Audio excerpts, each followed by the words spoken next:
Hello and welcome to Get Up and Game. My name is Josh and we have crossed over the 2,000 subscriber mark. I cannot say thank you enough for the incredible kindness and generosity and support that this community continues to show me. Knowing that there are 2,000 plus people who want to see everything I do next by subscribing to the channel just means the world to me. Now, before I go any further, please don't let the length of the video scare you. I'm going to give you all the pertinent information right here at the front. So you'll be able to hear everything you need to, and then if you want to stick around for the whole thing, you can, but you'll know everything you need to know in the first few minutes. Now, if you've been watching my channel for any length of time, you know that every time we get another 100 subscribers here on Get Up and Game, I like to say thank you by making a special video. But 2,000 definitely feels a little bit bigger than that. So in trying to come up with something to say thank you to this community that has been such a gift to me, I decided I wanted to try to give a gift back to you. The gift of 43 perfect games of Marvel Champions. I have created what I am calling the Perfect Matchups Progression Series. This is a series of 43 games, one for every hero, in either their best aspect or my favorite aspect for them. And I have put them each in a scenario that is going to allow that hero to play exactly as they were meant to be played, creating a perfect environment for fun. This is a very casual, hero-friendly series of fights. It's not meant to be a brutally difficult challenge or anything, but rather a fun showcase of each hero at their best. Now, what I have here is going to be in a link in the description of this video, and I'm going to post it everywhere that you could find it, so you'll be able to see everything I'm going to present in this video. It's meant to be out there and available for everyone to be able to access whenever they want to. And I want to say a huge thank you to Kennedy Hawk of the Marvel Champions Monthly Podcast. He made this look so nice. You can see it's 4 pages. He made the PDF. I don't know the first thing about how to make something like this to be shared to everyone and to make it look as nice as it does. And I reached out to the creator community, and Kennedy Hawk just graciously offered to make this for me just out of the kindness of his own heart. So a huge thank you to Kennedy Hawk for making this document for us. Now, I know we're all waiting to see what's coming next for Champions, but I say less waiting, more playing. But if you're anything like me, sometimes it's hard to decide what to play next. You've got all these heroes and all these villains. I don't know what I want to play. Well, here are 43 games that I guarantee you are going to be exceptionally fun. And the rest of this video is going to be me explaining why I picked every single one, why I put the hero in the aspect that I did, and then some suggestions for what the deck would look like if I were playing that matchup. Now, to be clear, you are absolutely free to use this however you want to. I have it organized in a series of rounds where each aspect is represented, and over the course of the whole thing, the difficulty is going to increase as you move forward. So if you want to, you could sort of accept this as a challenge to play through all 43 in order. Or if you're just looking for a random game you want to play, you don't know what you want to do, just pick any of them that look interesting and throw it on the table and play it. You can play on whatever difficulty you like playing in. I have it set up with the recommended mod sets just because that was the easiest way to put the right hero with the right villain, but feel free to switch them out. This is completely a gift to you, and this is yours to use however you see fit. Now, there are a few quick things I want to say before we dive into the matchups themselves. One, I know not everyone has all the cards, but there was really no other way for me to put something like this together. So if this does seem fun to you and you want to try it with whatever cards you own, I encourage you to try to pick out what you think would be the absolute best matchups between the heroes you own and the villains. And if you want any of my suggestions, feel free to ask in the comments. Tell me what cards you own. I'd be happy to put something like this together for you.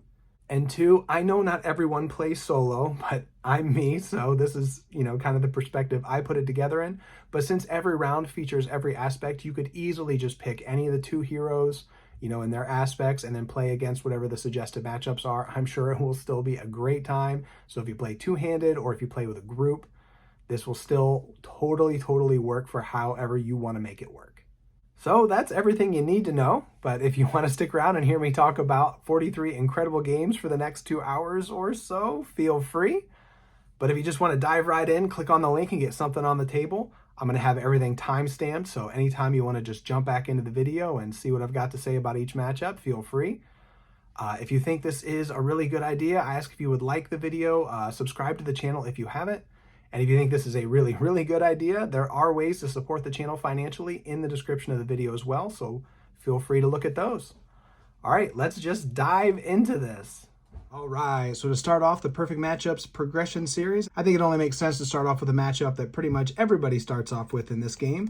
That's going to be Rhino versus Spider-Man. I imagine that this is the first game many people play of Marvel Champions, is what the rulebook recommends. And who doesn't want to play Spider-Man first? And of course, Rhino's the first villain in the box. But that definitely makes sense thematically. It makes sense nostalgically, but it also makes sense mechanically because Spider-Man is rewarded for being attacked by the villain. And that's pretty much all Rhino does, is attack over and over and over again. That's kind of his whole shtick. So it just makes sense that Spider-Man is able to defend his attacks pretty well, and he also gets to draw a card for doing so. And as far as what I think his best aspect is, that is going to be protection. I think that is the way to play Spider-Man these days. There are so many ways to be rewarded for defending perfectly and taking no damage, and Spider-Man with his 3 defense is definitely capable of doing that. And then you bring an armored vest, gets him up to 4. He's basically a brick wall at that point. And his ability to draw a card reduces some of the downsides of protection in that you spend so many of your cards during the villain phase. You don't have much left to do over in the hero phase, but for Spider-Man, he gets a card back, so it's not as detrimental to him. Plus, the whole sequence of events that Spider-Man can engage in is just so incredibly fun, because what he can do when Rhino attacks him, he's going to get to draw a card, and then he could play a desperate defense to get bonus defense with a defensive energy, so he's going to be drawing another card. He's probably not going to take any damage, so he's going to get to ready back up. He's going to draw a card with Unflappable and remove some threat with Hard to Ignore, which is kind of a difficult thing for Spider-Man to do as well. Removing threat isn't great for him. So these things just all work so beautifully for him. And then while you're at it, when Rhino attacks you, why don't you punch him in the face with a powerful punch and then hit him with a counter punch on the way out after you're done defending. It's just a beautiful, beautiful way to see Spider-Man play exactly the way you think he should play in your head, and is going to work really, really well against Rhino. So all in all, I do think that this is a perfect matchup that allows the hero to play exactly how they want to play in the aspect that shows that the best. And that is what this progression series is all about, allowing you to play the heroes exactly the way they want to be played, so you can have the most fun seeing exactly what they can do. In the second matchup of round 1, we find ourselves face to face with Magog, kind of a similar villain to Rhino in that he wants to attack a lot, wants to get those ratings counters by dealing damage to your hero. But unfortunately for Magog, I feel like this one isn't even remotely fair because he's going to be matched up against Colossus, who's going to spend the entire game with tough statuses, likely not allowing Magog to ever damage him once, which makes this such a perfect matchup for Colossus to do exactly what he wants to be doing. And for Colossus's best aspect in this one, I'm putting him in Justice, just because there are definitely some heroes that the way they play just requires them to really want to lean into Justice for solo play, which is what this is all about here. And so even though pretty much every hero probably ultimately plays best in Justice in solo, I did want to save Justice for the heroes that really need it and can really help them do what they want to do and aren't too hampered by their lack of thwarting ability. I mean, Colossus doesn't even have a thwarting card in his kit, so he's definitely on the low end of thwarting ability, and he wants to be able to flip to Alter Ego, and so Justice is going to help with that. But it's not just all about Justice events. He does have an amazing signature ally in Shadowcat, and if you put a mission training on her, you're just going to bump her thwart up to 3 and give her 2 more hit points, allowing her to thwart for 5 times if you need her to. So this is just a really, really solid way to improve Colossus's thwarting capabilities in solo. But you don't necessarily need it because he also has armor up, so when he does want to flip down so that he can flip back up and get an extra tough, he's got a way built in with just an incredible card and armor up. So I'm not saying Justice is necessary for Colossus, because they did give him the tools to be able to do what he wants to do, but it definitely is just going to help him do it that much better. Now, as far as this matchup goes, I really do think Colossus is going to have a pretty fun time taking those hits from Magog and not taking any damage, not letting him get any ratings counters. The Justice is going to help him keep the scheme from advancing, so Magog doesn't get any ratings counters that way. And then even if a card like Defend the Title comes out that allows him to attack again, if Colossus is able to defend against his attack and take no damage, which if he's tough is exactly what's going to happen, he's going to get 2 more ratings counters. So if you want to absolutely destroy Magog, I think this is going to be the most fun way you can do it. For the next matchup, we'll be leaving our interdimensional television show and flying to the far reaches of space as we're going to battle against Drang. And who better to fight in space than the Space Knight himself, Agent Venom, which is an absolutely incredible hero. He's so strong with so much control, able to do pretty much everything, and I think he plays well in every aspect. So I don't know that he has a best, but my favorite for him is aggression. I love playing Venom in aggression because he's one of those solo heroes that actually lets you play aggression and feel like you can get away with it, and that you're not constantly either trying to rush down the villain or losing to threat. If you watch my channel a lot, you know I often say I don't play a lot of aggression. It's not that I dislike it, I just find it hard to win with in solo or hard to play the way it's sort of meant to be played, which works better in multiplayer. But whenever there's a hero like Venom, and you're going to see that most of my aggression matchups here are in heroes that I really think you can get away with playing them in aggression and solo without having to rush. It just works out so nicely. And things like Dropkick that require certain types of resources, Venom has that wild resource generation, just works so nicely to help you get that kicker. You know, he's also a natural fit for Fusillade and things like Mean Swing that want you to have weapons in play. It just works out perfectly for him. So he does play well in every aspect, but I think aggression is a particularly nice fit for him. And as far as the matchup goes, Drang throws a little bit of everything at you. He's got a lot of side schemes. He's got a lot of minions if you play with the recommended setup, which is how I have all these set up for this one. So it's really going to put Venom's board management skills to the test. Now he does have the multi-gun, which should help him handle the swarm of small Badoon minions that Drang is going to be throwing his way. And if he does manage to keep those down, he can also use these to take care of all the side schemes that Drang has. So that is just such a useful tool. And of course, his pistols just give him the versatility he needs to react in any situation. And another super nice thing about this particular matchup is he's going to have the Milano ship support so that he's going to have an extra wild resource when he's not spending it on other things, which is just going to help him get all of his kickers for his grasping tendrils and behind enemy lines, all those cards that need you to pay in certain types of resources. The Milano is just going to make it that much easier. So just a really fun matchup to show everything Venom can do. He's going to be very powerful here. But I think in some ways it's a good matchup for Drang as well, because one thing that is difficult to do against Drang is it's hard to go to Alter Ego. And yeah, Venom does have Confuse, but even then, Drang's main scheme is a pretty low threat threshold and it gets 2 a turn. And Venom does like to go to Alter Ego, but he's got a really nice support that he wants to heal up from time to time because he's using so much of his own health to pay for resources. So I think mechanically it works out nicely. The Drang is going to have a little bit of a leg up on Venom in that way, that Venom might have it harder to get down and use his Project Rebirth a lot, which should give Drang a fighting chance. And the final matchup of round 1 is becoming a bit of a rivalry here on Get Up and Game, as we're going to be seeing Taskmaster battle against the Wasp. In December, when I did the 12 Plays of Christmas, Taskmaster made Wasp in aggression look pretty bad. And then I was able to get revenge against Taskmaster as he showed up in a campaign I was playing, and Wasp was able to get the better of him that time. So maybe that's what drew me to this particular matchup, is I just think these two have had some nice battles on my channel.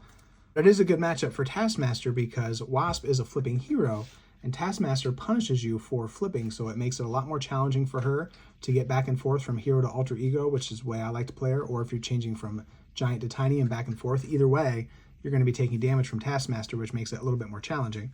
But on the other side, his main scheme goes pretty high, so that gives her the freedom to go to Alter Ego when she needs to, even though she doesn't have great access to Confuse outside of putting Professor X in her deck, which I highly recommend. Now, as for her aspect, I just love her in leadership. Her ability to shuffle cards back in with the mental resource just gives her access to so many good allies to be replayed over and over again. Not only in leadership, in all the aspects, certainly, and in basic, but it's just that leadership gives you so many different ways to interact with those allies to get the most use out of them. So she's another one I really like in all 4 aspects, but I think leadership is probably the best way to play her, just to make the best use of the Alter Ego power, which I think is her best feature. You know, you can shuffle the allies back in, and then you can ready them with things like Command Team to just get more uses out of them, get them into the discard pile, shuffle them back into the deck quickly, just works nicely. And then you can always just use Make the Call to bring them right back into play, so you can get them, you're going to get them back one way or the other. And then now that we have the Med Lab, just one more tool for Wasp to be able to recycle her allies When it leaves play, you can either put it in the med lab, you can put it in the discard pile, which will allow you to shuffle it back into the deck, or you can just make the call to bring it back. Either way, you're getting your allies back constantly. So I'm just so happy that I have yet one more way to guarantee that I'm going to be able to play Moon Girl on pretty much every turn of the game, since she's my favorite card. And against Taskmaster is a really nice way to do it because he allows you to go to Alter Ego when you need to. But you're going to take a hit for coming back up, so it's a nice matchup for him as well. Just a really, really fun time. I've had some good battles with him on my channel, and I think they just play really well together. Kicking off round 2, it's time to blow the dust off the Wrecking Crew. If you haven't played these guys in a while, this will give you a good excuse to bring them back out. And for this matchup, the one I really, really like to battle them with is Black Panther. Now, the reason I like Black Panther against the Wrecking Crew is one thing that held me back from liking Black Panther for a really long time is I think his gimmick of playing all of his upgrades and wanting to play them in a certain order when you trigger them with Wakanda Forever is really interesting. But when you play it in solo, it's a little bit less interesting because there aren't often a lot of targets on the board that you really have to make any interesting decisions. You just kind of do what's obviously best, and then you get the job done. It's powerful, it's strong, but I found it a little bit boring. But if you play him in multiplayer where there's side schemes everywhere, there's minions everywhere, maybe even multiple villains, you've got a lot more interesting ways to think about what's the best way to trigger all my upgrades to get that big kicker at the end. So I think playing against the Wrecking Crew is just another way to simulate that in solo. You're going to have 4 different villains to choose from, all the side schemes and the main scheme. So you should have lots of interesting choices as to how you want to trigger all the special abilities every turn to try to get the most out of them. And another nice thing about playing the Wrecking Crew, and this is definitely going to become a theme on this because of how I like to play this game in solo, is I really like going to Alter Ego, and I really try to give the heroes who like to go to Alter Ego a chance to do it. And Black Panther has one of the best Alter Ego supports in the game, the Golden City. And you can definitely flip to Alter Ego against the Wrecking Crew. When they scheme, they don't put the threat on the main scheme, so it's pretty easy to flip down. Yeah, you might lose one of their side schemes, and that could cause you some trouble, but it's not going to lose you the game, and it's going to be worth it because you're going to get so many extra cards out of the Golden City. So I love that matchup for Black Panther as well. And for Black Panther's best aspect, I think he's so great in protection. With his built-in Retaliate, he can take such great advantage of all the other effects in protection that deal ping damage to the villain and just really whittle them down whenever they attack you is a really, really fun way to play. Things like Flow Like Water, when you play defense events, are going to deal damage. You can give him electrostatic armor, you can give him Dauntless. There are a lot of ways to do a little bit of damage every time you get attacked. There's things like Preemptive Strike to prevent boost icons, which is going to keep the damage low and hit back with some damage. And there's even Powerful Punch these days to do big chunks of damage when you get attacked. So it's just a really, really fun way to play. And I think it's nice for Black Panther. He's not a particularly aggressive, angry person, but if you attack him, you're going to pay for it. So I think it works really well thematically for him. And I think it'll be a really fun way to play the Wrecking Crew, because a big thing about the Wrecking Crew is you pretty much just focus fire, take one out at a time, and then the game just gets easier and easier as it goes on because there's less of them, so there's less uncertainty about who's going to be attacking you and things like that. But with this strategy, there's a really good chance I think you're going to be whittling each one of them down sort of equally as they are changing who's the active villain and who's going to be attacking you. That's who you're going to be damaging that turn. So if they're all losing their health sort of at a commensurate rate, it's going to be really, really fun to battle them because all 4 of them are probably going to stay in the game for most of it. So it's just going to be a really, hopefully more interesting way to battle the Wrecking Crew, and it's going to be a really, really fun time for Black Panther because you can get to do all this cool stuff. Now, when it came time to pick the matchup for Absorbing Man, who is my least favorite villain in the game to play against, and I think that's true for a lot of people, he just doesn't do a lot that's very interesting. Once in a while, his cards can combo together in a way that he's doing what he's supposed to be doing, and it's really cool. He gets the traits, and they match up with the treacheries, and he hits you particularly hard, or he gets to do cool things, but his gimmick is just a lot more interesting for the campaign than it is for standalone play. And so I really wanted to pick somebody to have just a really good time beating up on Absorbing Man and playing in a way that I don't often get to play that hero, and that's She-Hulk. I think She-Hulk's gimmick is amazing, of flipping back and forth, wanting to do that extra 2 damage every chance she can, going to Alter Ego to get that higher hand size. But it can be really hard to do in solo because there's a lot of heroes like She-Hulk that just aren't good at thwarting, aren't good at managing the threat, even though she's sort of designed to do so with a lot of her threat removal stuff. But it came in a little bit underpowered, I think.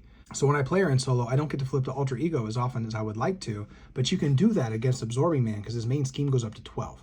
So similar to how Taskmaster gives Wasp the freedom to do that, I think Absorbing Man gives it to She-Hulk as well, which means you can play her exactly how she was designed to be played, flipping back and forth, doing that 2 damage, 2 damage, 2 damage. And then when she's an alter ego, she can prevent some of the threat that's going to be going on with her alter ego ability. And then when you flip back up, you play her in Justice, because I think that's the best way to play her in solo, because she needs the help. And you can use Lay Down the Law, which is probably the most appropriately named card for a hero in the game. It's just so perfect. And she's going to be able to remove pretty much all the threat that got added because she went down. You know, even if she doesn't have Confuse, you're still going to be able to have the room to take the threat down because his scheme is so high. And then you can even keep more threat from getting added with cards like Foiled. And so to me, this is just such a great knockdown, drag out fight. They're just a couple of bruisers going at each other. And there's a personal stake here too, because Absorbing Man is with Titania in the comics, and that is She-Hulk's nemesis. So there's just a really good reason why these guys would be fighting anyway. And I think this would make for a super fun matchup and a much more fun way to play Absorbing Man than usual. For the next perfect matchup in round 2, we find this classic battle of Marvel Sorcery versus Science. We see this all the time, whether it's Reed Richards fighting Doctor Doom, whether it's Iron Man fighting the Mandarin, or here we have Ironheart versus Hela, which I don't know if these two even know who they are in the comics, but in the game, this makes for a really, really fun matchup, because both of these characters are both basically trying to do the same thing. They're both trying to power up over the course of the game. You know, Hela wants to be getting stronger and stronger as you're completing those side schemes that go into the victory display, and Ironheart is trying to get the progress counter so that she can get stronger and stronger. So by the time the game is coming to an end, these should both just be fully powered up and ready to do battle. And one thing that could make this a particularly strong matchup for Ironheart is the classic cheese strategy of just staying on the first side scheme against Hela and taking the time to build up. And that would be absolutely a powerful, powerful way to play this matchup with Ironheart. Give her pretty much all the time she needs to get her progress counters in. So from a perfect matchup standpoint, I don't know that there's another hero that could better take advantage of that weakness of Hela's, that you could park yourself on that first side scheme. But that doesn't mean you have to do it. If you want to challenge yourself, I recommend pushing forward a little bit through the side schemes quicker and see if you can get Ironheart to level 3 before Hela gets to her version of level 3, where she is just super, super strong. But either way, I think you're going to have a really fun time, and you're going to be able to play Ironheart the way she wants to be played. You are going to be able to get her to level 3, and she's just going to be so amazingly fun to play. Now, for her aspect, I like her best in leadership. She's one of those that doesn't really care what aspect she's in. She plays in them all well enough, but it's more about the fact that she wants to be playing her own cards, because her cards are what give her progress counters, and it's what she really wants to be doing. But leadership is probably going to help her do that the best, because you have Beast here, who's going to help her find her resource card. That's going to give her an extra progress card and a card back. Such a fun combo. It just works really, really well together. And there's another fun little trick that leadership affords with her signature ally with Brawn. You know, when he is exhausted, he gives you a mental resource, but he only has 3 health. So if you're going to be using him for his impressive stats, he's going to be taking consequential damage. But if you use Teamwork to add those stats to Ironheart, he doesn't take a consequential damage, but it still exhausts him to give you that free resource back. So those work really nicely. And Ironheart came with the Go All Out and Push Ahead cards, and they do work super well for her because her stats are going to be 3-2-3 on stage 3. So she can be attacking for 8 or removing 8 threat, which could actually be really nice against Hela. Her scheme goes up to 18, but it can get out of hand if you're not careful. And so a well-timed push ahead could really bring it back down to keep you in the game until it's time to obliterate her with all your progress counters turned into 2 damage each. These are 2 of my absolute favorite characters in the game, probably my favorite villain, and one of my top 5 heroes. So this is a particularly fun matchup either way, but I think they play so well against each other. And I didn't do this on purpose, but the final matchup of round 2 also has a metal character against an Asgardian character, only this time it's Master Mold versus Valkyrie. Now the thing I love about this matchup is I really needed to find somewhere for Valkyrie, who is probably the hardest character to win with in solo. I needed to find her somewhere that she would really have a nice matchup that made sense, but she also had a shot at winning. So I thought, why not put her in Master Mold, because she gets the free Magneto ally, which is going to do a world of good for her as far as thwarting goes. Now, Magneto is really there to be killing Sentinels for you, but if there's one thing that Valkyrie's good at, it's killing minions.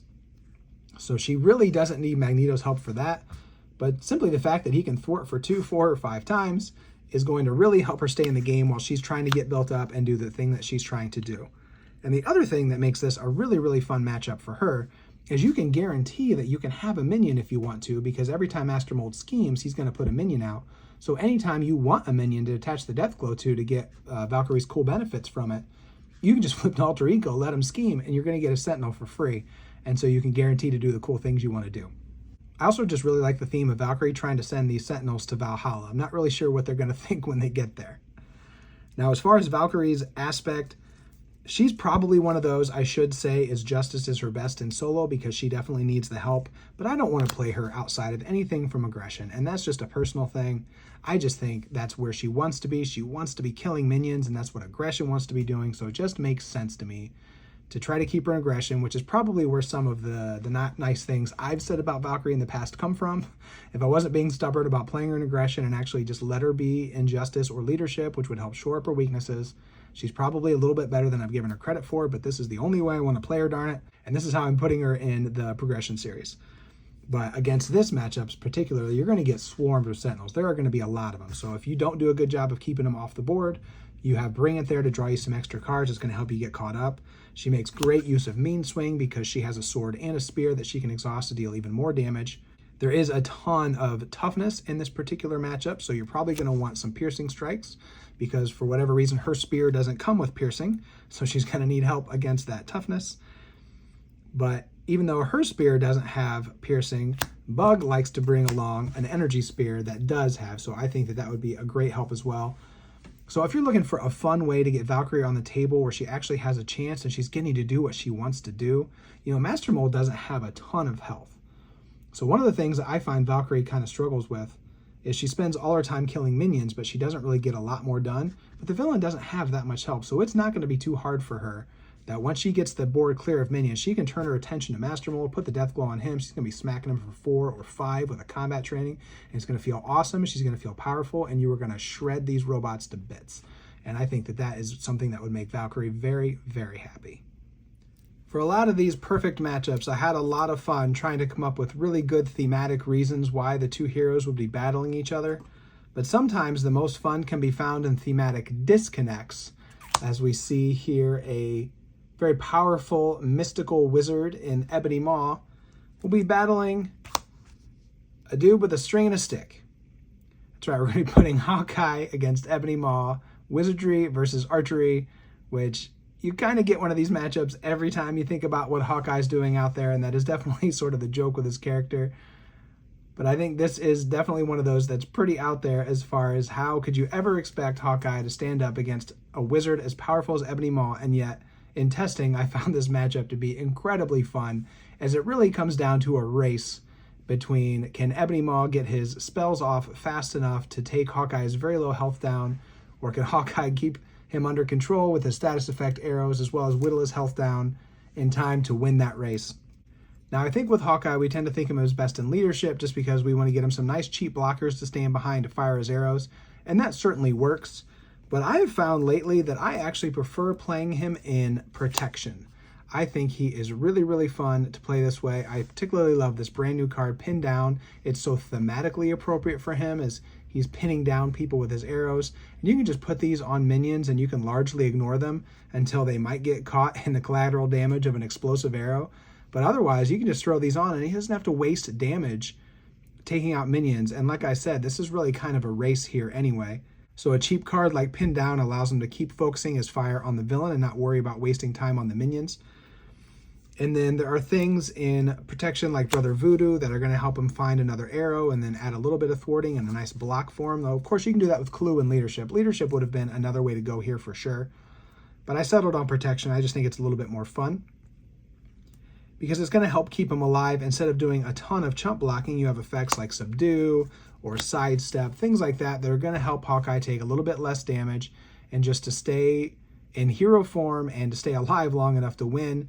Between those and his status effects, hopefully he can avoid taking too many big hits, and in this particular case, he can avoid letting Ebony Maw fire off his spells by keeping him from activating, not allowing those counters to tick off.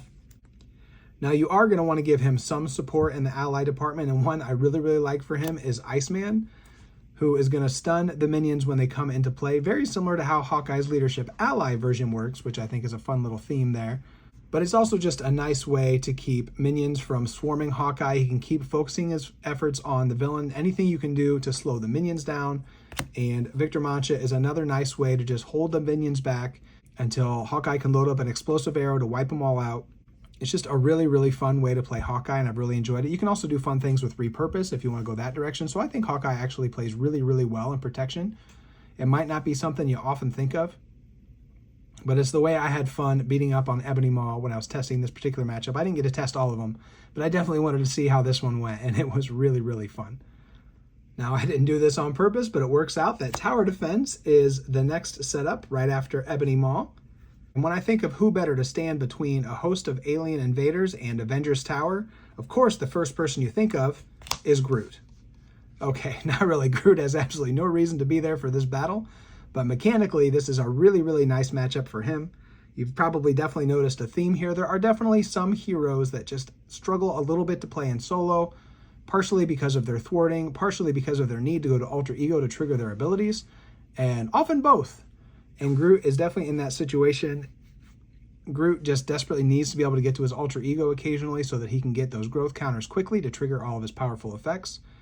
And thankfully, Tower Defense makes that really, really easy to do because you don't lose the game when they scheme out. There are consequences, but they are consequences you can live with. And so Groot should have no trouble being able to build up his growth counters when he needs to. And another thing that works out nicely here for Groot is when you're taking hits from Proxima, go ahead and let that extra damage get put on the Avengers Tower. That's not really going to hurt you outside of the campaign too much. That's going to protect some of his growth counters. And Corvus here is going to do damage to the tower if you don't defend his attack, but you should be going to Alter Ego when it's Corvus's turn anyway. So it's unlikely he's going to be attacking you very often, so you just don't even have to worry about that. And when you do want to go to Alter Ego, I like Groot best in Justice. You might see a few Guardians come up in Justice just because I love Think Fast so much. It is such a powerful and easy way to confuse the villain, allowing you to go to Alter Ego. There are a few Guardians that really thrive with their Alter Ego abilities, and Think Fast is just such an easy way to do it. It's not the only way, but I certainly think in this situation with Groot, Justice is where he lives because of his low thwarting, and you've heard me say it a dozen times already, but his need to go to Alter Ego. So I love him in Justice for that. In solo play, I think he thrives outside of Justice in multiplayer, but here in this matchup, Justice is going to really keep you in the game and help you take these two down. And the thing that I think is going to be so much fun here is if he starts out with a Fertile Ground and a Fruition, he is going to be able to get to 10 growth counters so fast, especially when you consider that he starts with a small minion, and every single minion in this setup is root stompable. That's going to give him an extra growth counter, so it's going to be really easy for him to get to those higher numbers of growth counters. And then with one I Am Groot, he can completely obliterate one of these two because they have such low health thresholds because their health is essentially split up between two villains.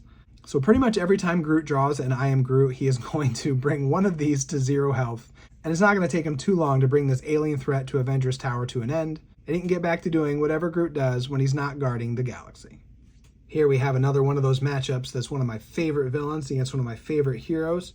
We're going to be taking the Sinister Six up. And of course, the Sinister Six wants to be battling Spider-Man. So this just works out so nicely.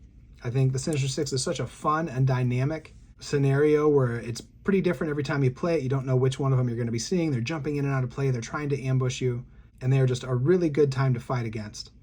Now, I haven't done them any favors by putting them up against one of the strongest solo heroes in the game. But thematically, it works perfectly, and I think he is a blast to play against these guys. Particularly in aggression, because he is so good at board management that he doesn't really need Justice or leadership to help him manage the threat.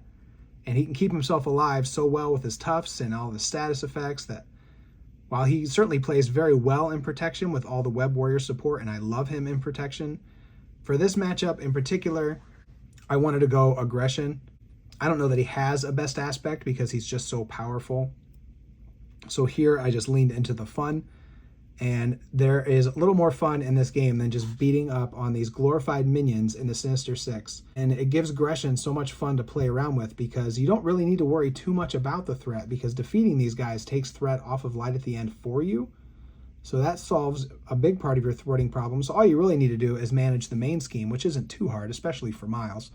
So what that lets you do is lean into the damage.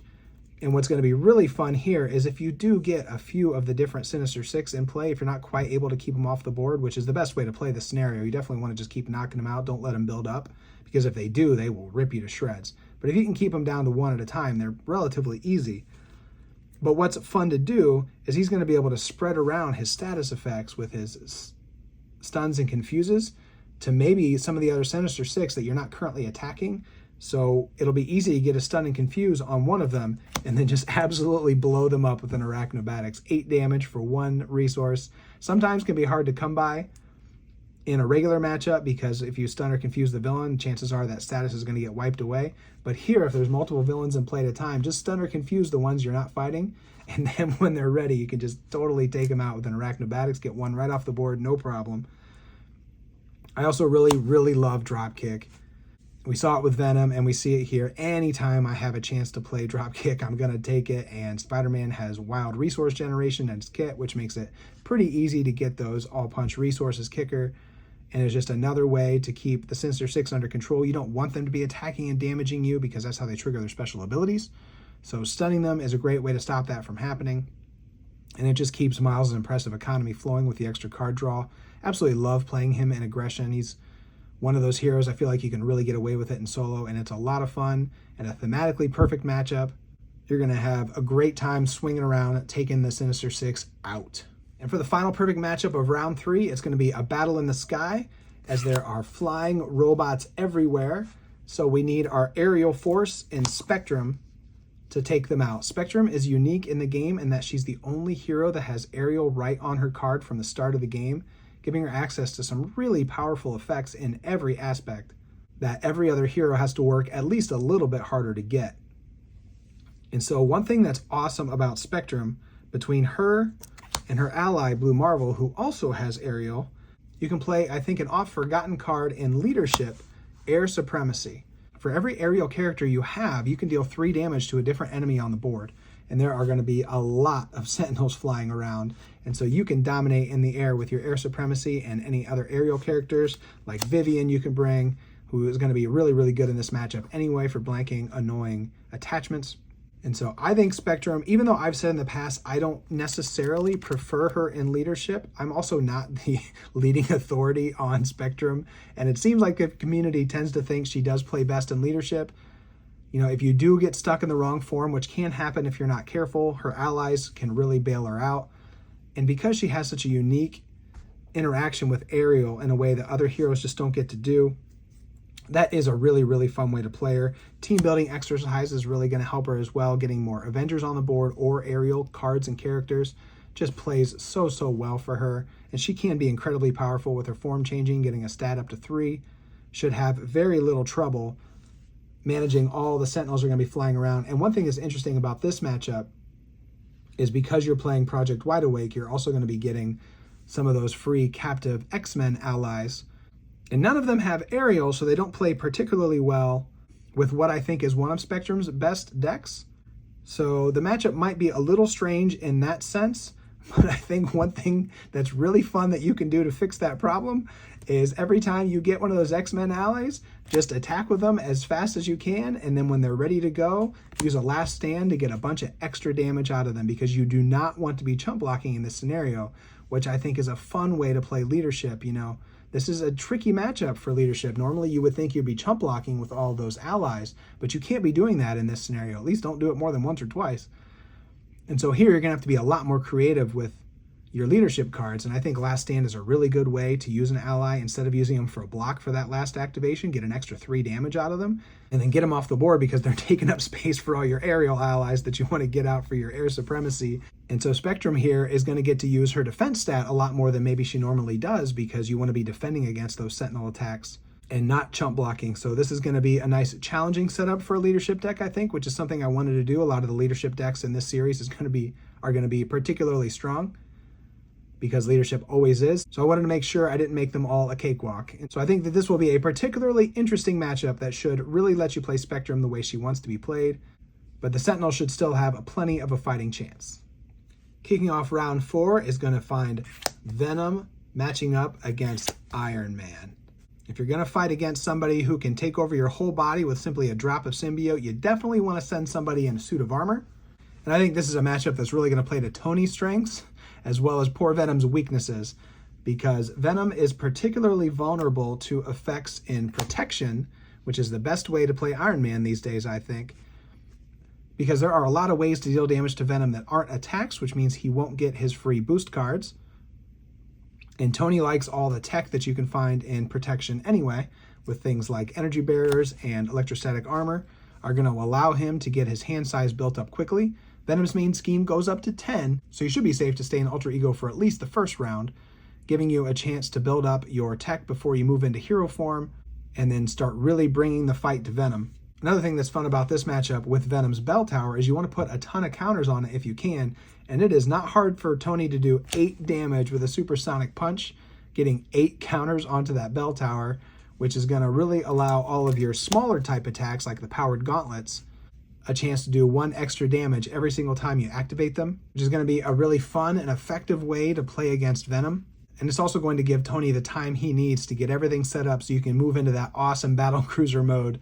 That's why you play Iron Man, to get everything out there, and you're activating so many cards every turn. And you're going to have a lot of fun targets to point everything at because of all the symbiotes that are going to be running around out of Venom's deck. So if you're anything like me and you don't get Tony to the table very often in solo because you just find it a little bit tricky to play, I think this is going to be a really, really fun way to revisit a great core hero that doesn't necessarily see a lot of play these days. Venom makes a perfect matchup for Iron Man. The second battle in round 4 is going to help us determine who has the best arsenal, whether it's Crossbones or Rocket Raccoon. It's going to be gun versus gun in this blazing fast, awesome battle of characters who just love their weapons. I think Rocket is going to have a lot of fun in this matchup, using all of his guns to take out all of the little minions that come along with Crossbones. Many, many opportunities to get his Murdered You ability, but we also want him to be able to flip down and use his Tinker, so this will be our second Guardian Injustice with Think Fast. I love Rocket Injustice. I think a lot of people like to play him in Aggression, and that certainly works too, and it is a good fit because he's such a good thwarter that this is definitely one of those characters you can get away with playing Aggression in solo because he's going to be able to manage the threat for you. But I just really, really love him in Justice and decide to lean into the threat management that he's able to do because I think he has plenty of damage in his kit, so he doesn't necessarily need Aggression, but that doesn't make it any less fun when you do take advantage of it. But I love him in Justice with Think Fast for the Confused, that he can go down and use his Tinker ability. Making an entrance can help him heal up when he does thwart. You know, he's one of those with a 9 hit point, so it's not too easy for him to stay alive sometimes. Making an entrance is such a nice card to bring some healing. He makes really, really good use of Stealth Strike because he's dealing damage, and if it's excess damage, not only is he going to remove 2 threat, he's also going to get to draw a card with his Murdered You ability. It's just a nice fit. And one thing that's really fun with this matchup, besides the fact that it's a theme home run, is his salvage cards with the Mental and the Wild are particularly effective at dismantling Crossbones' experimental weapons, making them a lot easier to get off of him, which if you're going to be fighting Crossbones, that's definitely a strategy you want to employ. You want to be sure to keep those experimental weapons off him. They make him a lot stronger than he is without them. And the salvage works on 3 out of the 4 of them and just makes a really effective way to keep those off and also getting the special ability. So thematically, you're basically taking apart his cool stuff and turning it into your own cool stuff, which I absolutely love that. Another nice thing about having Rocket Injustice for this particular matchup is Crossbones' difficulty largely resides in whether or not he gets Legions of Hydra on the table. Because if Legions of Hydra comes out, Crossbones becomes significantly harder. That side scheme comes out with 7 threat on it, brings out Madam Hydra. You can't even get rid of her until you remove that threat. And 7 threat can be usually hard to clear off quickly, and you're getting a hazard on top of it, which is just extra stuff you have to deal with while you're trying to remove all that threat and deal with Madam Hydra. Well, Rocket's one of the characters that could pretty reliably get that 7 threat off of there pretty quickly. With his high thwart stats, his I've got a plan, and then being Injustice is going to make it that much easier. So that's another reason why that this is just such a perfect matchup. Space Raccoon versus Soldier Guy just makes perfect sense to me. For the next matchup, I thought it might be fun to take one of the wonkier designed scenarios in Risky Business against one of the wonkier designed heroes in the Hulk. It's the Green Madman versus the Green Madman. Here, as Hulk is going to be chasing after Norman Osborn in his office as he wants to flip him over into the Green Goblin form. This is a nice matchup because the thing that does make this scenario challenging, where it's usually a little bit easy, is that he does deal a ton of indirect damage when you're flipping him. Hulk has a lot of health, so he should be able to withstand that most of the time. Plus, there's, ways for Hulk to get more health, which are really going to help. But the thing I like about this matchup a lot is because of how this works, and Norman can often go hide in his office, annoyingly frequently, actually, is Hulk just can't Hulk smash his way to victory. I could have put him against anybody, and anytime you get a lucky draw with Hulk, you get a couple Hulk smashes in your first couple rounds, and that's just going to be a really quick game. But you just can't do that against Norman. He's got that shield of the State of Madness and the Criminal Enterprise card that you've got to work your way through those. You've got to manage those, which makes for a really interesting challenge for the Hulk. Not that the Hulk really needs challenges necessarily, but I definitely wanted to avoid the whole just Hulk smash your way to victory quickly thing with Hulk. Not that that's not fun, but I thought this would be a lot more of an interesting way to play him. So you have to be very careful in how you manage this. You want to make sure you're using your damage wisely to clear those Criminal Enterprise counters. And then when you get him flipped over, you definitely want to bring a Hulk smash as fast as you can, because he does flip back and forth, dealing indirect damage each time. So you want to be very careful to bring him down as quickly as you can. And so that's why I definitely do have Hulk in aggression. He just doesn't have the tools to play the long game. With a 0 thwart, not very good thwarting card in his deck, you could put him in Justice, you could put him in Leadership, and they work fine. And if you're wanting to play the not necessarily a rush strategy with Hulk, those will allow you to do that. But these series of matchups are all about playing the heroes in the way that they were meant to be played, in an environment that they will thrive in. And so it had to be aggression for Hulk here. And Green Goblin is just filled with very small minions. He's got security guards and these crazy other guys that stand in the way. And so Relentless Assault is going to be a nice way to clear those guys off the board while dealing a little bit of overkill damage, which is going to help keep the Criminal Enterprise tokens low, because you definitely don't want Hulk wasting too much damage if those start to build up. But the nice thing about it is if you want to, you can spend some time building up the Norman Osborn section of the fight, because he's not going to be attacking you. He's just going to be putting one counter on Criminal Enterprise, similar to how Hela has an exploitable strategy. Norman definitely has an exploitable strategy that Hulk might be willing to take advantage of just because he kind of needs it. But you don't want to get those counters too crazy, or Hulk's going to have to waste a lot of damage taking him down. So I think it'll be a fun balancing act. It'll give him the opportunity to go to Alter Ego sometimes when he's facing the Green Goblin side, because he doesn't scheme, he just removes a Madness counter. So if Hulk does need to flip down, maybe do some healing, maybe draw a little bit extra cards, he's going to have the opportunity to do that as well. Chase Them Down is a really nice fit for this matchup, because pretty much all of the side schemes in this matchup have about 2 threat on them. So this is going to be a really effective way to manage the threat, which Hulk definitely needs some help there. And you'll have lots of opportunities for a moment of triumph to heal a bunch, because like I said, he's got a lot of little guys that he's dealing with. But one thing you are going to want to do is try to keep Green Goblin on this side when you do decide to flip him. So Target Acquired is another really nice card against him, just to try to avoid. There are so many boost effects in this setup that remove counters from State of Madness or add them to Criminal Enterprise. And so it's really annoying when you do flip Green Goblin over, you take some indirect damage, and then he just immediately turns back to Norman, because all of those boost effects are taking the counters off of State of Madness. So Target Acquired is always a nice include in this scenario to keep that from happening as frequently as possible. So if you're looking to play a matchup with Hulk that isn't necessarily just about how lucky can you get in drawing Hulk smashes, and you still get to make some fun choices and some interesting timing puzzles, then I think that this will make a perfect matchup of green on green, Hulk versus Green Goblin. For the final matchup of round 4, one thing that was important to me was, I wanted to set up all the scenarios with the recommended modular sets, only because I was trying to make the matchups work as well as I could. And it's impossible to do if I don't know which modular sets you're going to be using. So it was much easier to just say use the recommended. But you know me, I'm a huge proponent of the modular encounter sets, so I wanted to make sure that they were getting used, which is why you're going to be battling the Hood 3 times over the course of these 11 rounds. I wanted to make sure we made good use of all the modular encounter sets. And the first time we battle against the Hood, it's going to be against all the ones that he normally comes with in his set. And I went ahead and put all 9 in for the recommended way to play this one in the perfect matchup. So when you battle this, of course, you can just pick 7, however you want to do it, however you normally fight the Hood. So even if you wanted to play this one multiple times, you'd still get a lot of variety. And that's how I have all 3 of the Hood matchups set up. I gave them 9 modular encounter sets each time. And over the course of those, you'll see every single modular encounter set that we've got in the game up to this point. So it just worked out really nicely. 9 was a nice number to make sure that at least we have access to all of them. Now, since what the Hood is liking to do is he's just grabbing these disparate elements, bringing in these different gangs, these different characters, these weirdos. He's got things like side schemes and environments, and he has all this tech stuff that's going to be upgrading his different characters. So I thought, why not bring somebody else who likes to gather together a band of weirdos in Star-Lord? So Star-Lord is going to be building up his own gang to take on the Hood. And I think another thing that's really fun about this particular matchup is the Hood as a villain is pretty much just trying to give you extra encounter cards because he likes to show off the cool people he's recruited.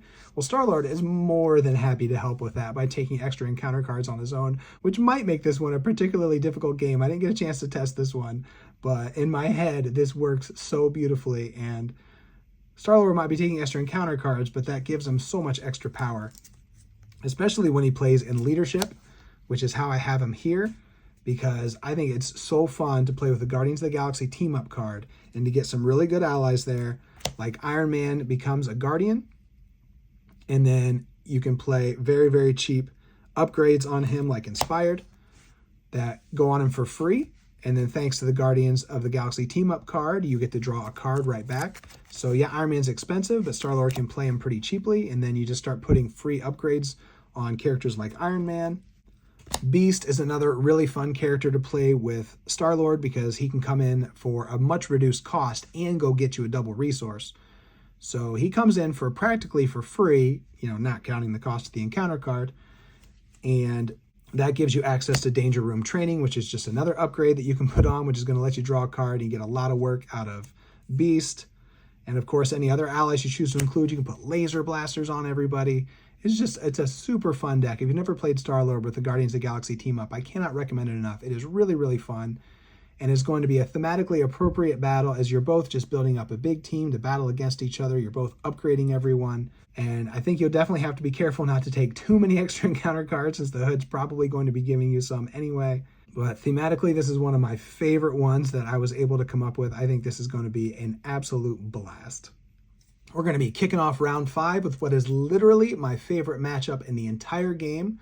We're going to be taking another look at the Sinister Six. There are 43 heroes and only 36 scenarios, so we had to see some scenarios a couple times. And so Sinister Six was an easy one for me to double up on just because I think it is so much fun, especially when you play him with Drax. Drax is such an incredibly strong matchup against these 6 because Drax is really bad at thwarting, but you don't care because Drax is really good at knocking these fools out, and then you get to remove those big chunks of threat from the light at the end. So as long as you use Drax's minimal thwarting ability to keep the main scheme down, you can just focus on attacking these over and over and over, keeping them off the board, removing that threat. It is so much fun. It's the reason I chose that particular scenario for his retirement video when I put him away for the last time. I think it is such a fun game, and it had to be included in this Perfect Matchups progression series. And surprising absolutely no one, I think Drax's best aspect is going to be protection. I do like him in leadership. I've played him that way quite a bit too. But he really, really thrives in protection. Just so many ready effects between things like leading blow and what doesn't kill me, letting you get the absolute most out of what is going to be 5 attack for him when it's all said and done. You just want to be readying and attacking and readying and attacking with him. And so protection offers all of those, plus you get the basic limitless stamina, which is going to ready him again. And of course, he's going to be taking lots of hits, so you need to keep him alive with things like Shake It Off and the various other damage prevention events that protection offers. Now, one thing that does make this a nice challenging scenario for Drax to battle against is the Sinister Six's special abilities trigger when they attack and damage you. So Drax wants to be getting attacked. He even has cards that make the villains attack him. But if he takes damage from those attacks, there's going to be all kinds of very detrimental effects that are going to be happening. So for this particular scenario, I play a version of Drax that likes to defend a little bit more than usual. He does have a 2 defense, and you can get that up to 3 with an armored vest. And then effects like Desperate Defense are going to allow him to withstand the hits from the villains, but avoid taking damage, which is going to keep him alive long enough to win the fight, but also avoid all these annoying effects.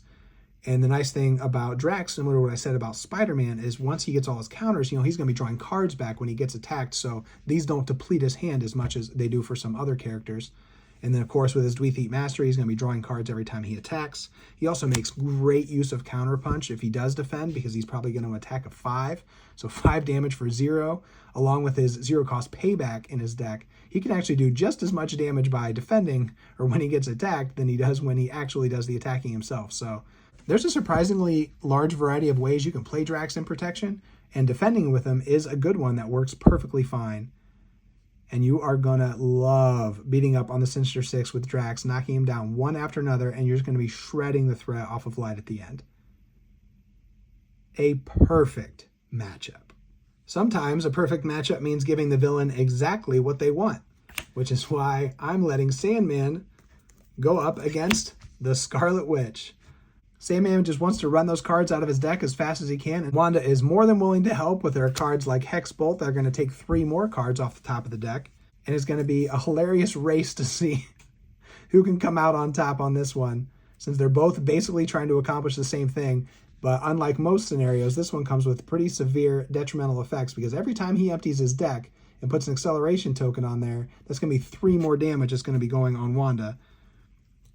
Now, she does have the magic shields, which hopefully will help absorb some of that. It's a very nice way to protect herself from that, as well as just taking attacks from his indirect damage anyway. But for this matchup, it's almost more about balancing out the power of the hero than giving them exactly what they need, because Scarlet Witch is so powerful that she doesn't really need an environment to thrive in. She can do that anywhere. So instead, I gave her a little bit more of a challenge here. And I really like playing Wanda in Justice. I think she is just a lot of fun to play that way, because she has so much damage in her kit with things like Molecular Decay. This can hit so hard. She can get damage off of the Hex Bolts here.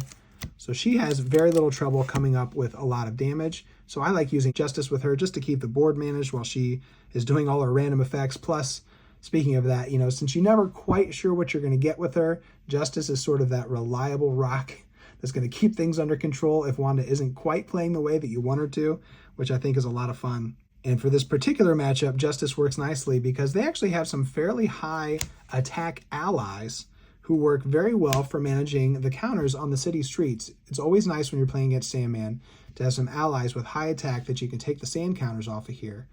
And so characters like Venom and Wraith are just really good for that, and she can afford big expensive allies like that because of her chaos magic. So it's easy for her to run characters like that, help her keep the sand under control, so even when she is running all the cards off the top of the encounter deck with things like Hex Bolts and Molecular Decay, hopefully it's not triggering too much off of the city streets, because it's only going to be losing 1 or 2 cards at a time. So I think this is going to be kind of what I said with Hawkeye and Ebony Maw. It's just a race to see who can do what they want to do faster. Should make for a really fast-paced and fun way to play. And I definitely wanted a few matchups like that in here, so this one is going to be good. Next up, you're going to be getting to play with some of your newer cards, as we're going to be seeing Spiral for the first of 2 times against Gambit. We'll see if Gambit can sweet talk his way out of this one. The thing I love about this matchup is Spiral hides until you find her, and only then can you damage her, and you want to hit her as hard as you can with burst damage. And Gambit can literally store up burst damage and then unleash it all at once. So when you do manage to get her into her cornered state, you can dump all your counters into your big damage effects and really bring her health down when you have the opportunity to do so, which I think makes for a great matchup of him versus Spiral. And of course, to maximize that burst damage, you're going to want him in Aggression, and he plays so well in Aggression. He's another one that probably plays pretty well in just about every aspect, particularly Aggression, I think, in Protection, but he also works so well in Justice because of all his alter ego stuff. And X-Men and Leadership in general play well. They've got some great tools there. But I do love him in Aggression because he can manage threat pretty well. And the things he can do with his charge counters going on the attack events just can do some crazy stuff, like getting melee up to 6 damage and 6 damage, giving the opportunity to do a big chunk of damage to Spiral, and depending on which modular encounter sets she ends up with, taking out one of the minions. Same thing, you can power up and Into the Fray for extra threat removal, or get even more out of a drop kick with dealing even more damage while stunning and drawing a card. Just works out so nicely for him. And another thing that's really fun for him in this particular matchup is the way that you find Spiral is by taking 3 threat off of her side scheme, which he can just so happen to easily do with his Crail Charmer. And if he removes all the threat from a scheme, he gets to confuse the villain, which there's always going to be 3 threat on that scheme, which means that's always going to be a perfect target. So it's going to be really easy to confuse her so that she's not scheming all the time, because she doesn't even attack you in her escape side. She just schemes and schemes and schemes. So even though her threat goes up pretty high on her main scheme, you definitely don't want her to be doing it too much. And so this is a really, really good tool to slow her down. And you can even use Mutant Educations to keep shuffling those back into your deck, or any of his big damage events if you want to get that big burst damage when she's cornered. I think Spiral is a lot of fun, but I know some people find her a little bit frustrating just because she can be difficult to damage when you need to. I think that makes this a perfect matchup. Gambit is somebody that you're pretty much always going to be able to hit her hard when the time comes. And so if you don't love Spiral, hopefully this will at least be an opportunity to have a really fun game against her. And if you do, I think it's just going to be even that much better. We're heading to the museum for the last battle in round 5 with the Collector 2. And we're going to be taking him up against Spider-Woman. Now, the Collector 2 scenario is all about removing threat, but you also still have to be able to deal a lot of damage because he's got a lot of big minions. And when you can defeat him, you get to remove some extra threat from the main scheme that way. So Spider-Woman is definitely a good hero to take against him because of the versatility required to play the scenario well. But the thing that makes it even easier to play this scenario well is when you play in Leadership and Justice. Now, trying to pick the best aspect for Spider-Woman is almost impossible because since she can combine 2, she can make something awesome out of every single 2-color situation you can think of. But if we're talking best, then it's got to be the 2 best aspects, right? And I think you probably build the strongest Spider-Woman decks in Justice and Leadership. And of course, that works so super duper well against the Collector because you want to be removing threat. And these can do it so very well. And one thing that'll be really, really fun with this one is you'll be able to make good use of Push Ahead, which is a card I don't play a lot. But this can remove a huge chunk of threat all at once, which is usually not necessary, especially in solo. But his schemes start with so much threat on them, and you need to take all the threat off. That Push Ahead could be a way to just completely obliterate one of those schemes and move on to the next section in one shot, which I think would be a lot of fun. Now, this is a bit of an expensive card, and one thing that Spider-Woman wants to be doing is usually playing a lot of cheaper cards to be maximizing her stats because you want to get that as high as you can before you play a Push Ahead, which is why you definitely want to be going down to Alter Ego, using her Apartment to get an extra card in your hand, not to mention having an extra card from drawing up to hand size of 6. You want to get her Finesses on the board so she has extra resources so you're not spending cards from your hand. So you still need to be playing a couple extra cards on the turn you're planning to do that Push Ahead. But she definitely has the tools to make that happen, not to mention the card draw that's going to come from allies like Maria Hill. You're playing Justice, so if you want to, you could use one way or another to get some more card draw. I think this would make for a little bit of a different way to play just because I don't know how often Push Ahead gets used, especially in solo, so I was thinking it would be fun as part of these matchups to try to bring some lesser used cards into the situation since you're going to be playing so many games anyway. Let's try to get a lot of deck variety, and Spider-Woman is all about deck variety. Now, this might be one of those matchups that's just totally unfair. Poor Collector 2. But I wanted the heroes to thrive, and this is definitely a place that you're going to be able to see everything that Spider-Woman does so well. So have fun crushing the Collector 2. He deserves it. All right, as we move into the second half of the Perfect Matchups Progression Series, we're going to be battling against Sabretooth, who, of course, is all about trying to kill Robert Kelly. So you need to be defending his attacks so that all that damage doesn't go on Robert Kelly. And who better to send to rescue the Senator than the man who can defend for pretty much free every round, Quicksilver. You never have to worry about an undefended attack with Quicksilver around, especially if you can build up his defense with his accelerated reflex and putting him in protection, which is my favorite way to play Quicksilver. Giving him an Armor Vest, he can defend for 3 for free every round. And the other reason I like having Quicksilver in protection is because it's the aspect that gives the most opportunities to use friction resistance during the villain phase, allowing you to get the most value out of this resource card that readies every time Quicksilver does. You could spend it in the villain phase to play things like Preemptive Strike, and then when you stand Quicksilver back up, you stand up friction resistance as well, just giving you that one more free resource, making it such a ridiculously great card. Now, for this matchup in particular, the thing that's fun is, Sabretooth is all about healing every time he activates, so doing like chip damage against him isn't necessarily valuable in that it's going to help you win, but it is nice because he gets boosted by some of his effects if you haven't damaged him. some of his cards are worse if he hasn't sustained any damage. It's really easy for Quicksilver just to put a little damage on here and there, since he can attack a little bit, he can thwart a little bit. But when the time comes to bring Sabretooth down, you really want to be doing chunk damage.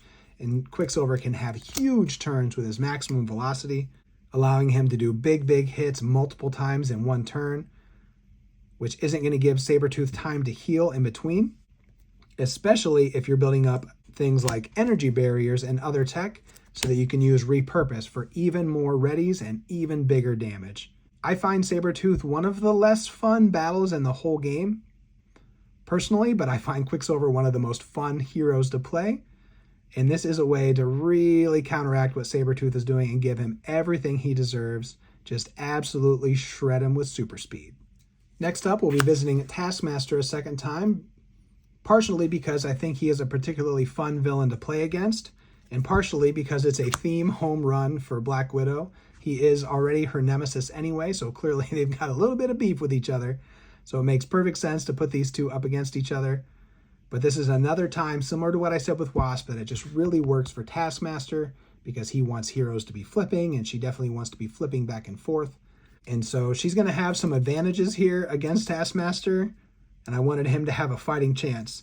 And the reason she is going to be so strong is because it would not be a perfect matchup without the most perfect matchup possibly in the whole game, one way or another, versus Taskmaster, getting those captured by Hydras out of the deck and getting those free allies. If we're talking about a series that's meant to be fun to play, super fun games, making the heroes feel powerful, well, it doesn't get any better than using one way or another against Taskmaster. It's just so fun. So we had to have one game like that in here.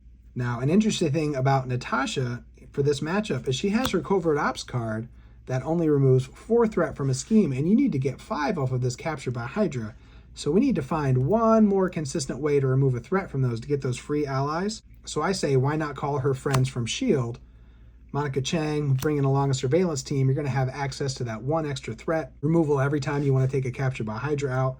Not to mention giving you a target for global logistics so that you can control the top of the encounter deck. So when you are flipping back and forth from hero to alter ego, you're not necessarily taking a ton of damage because you're going to be able to control which cards are on top. Try to keep those boost tokens low. So it's going to be an incredibly powerful way to play against Taskmaster. It's going to be a lot of fun. You're going to have all the time you need to build up all of Natasha's cool preparation cards. She's going to be shutting down pretty much everything Taskmaster wants to be doing. And you're going to be playing Black Widow in the way that she was definitely intended to be played. Well, Taskmaster wanted a rematch, and Ebony Maw asked for one too. But I think he really should have been careful what he wished for, because I put him up against Rogue the second time around. And I don't know if it's going to end too well for Squidward here. And the reason I like Rogue so much for this matchup is largely just because of the way Touched works, and the fact that Rogue can put Touched on Ebony Maw, which is a guaranteed way for her to have the Mystic trait, meaning it's very safe and easy to include the Sorcerer Supreme and Spiritual Meditation in her deck, just some of the most powerful cards in the game. And why wouldn't you want to have those along with you? We only have 3 Mystic heroes in the whole game, so we don't get to play with these cards a lot. So I say, throw Touched on here, become a Mystic, and go nuts. Now, so far, I have enjoyed Rogue very much in every aspect, so I'm finding it difficult to say which one I think works best for her. But she's one I definitely feel like I can get away with in aggression, so that's how I have her here for this particular matchup. Partially because I think it does work really well against Ebony Maw. She can fairly easily manage the threat and then use big damage to bring him down quickly. Especially with allies like Magic here is another way to get the Mystic trait if she wants to get the Aerial trait. And she's going to want the Aerial trait because there had to be at least one game in the whole series that used Hone Technique and Dive Bomb. And Rogue makes that so easy because since she can get Aerial just by putting Touched on an ally, it's one of the easiest ways to get Aerial in the whole game.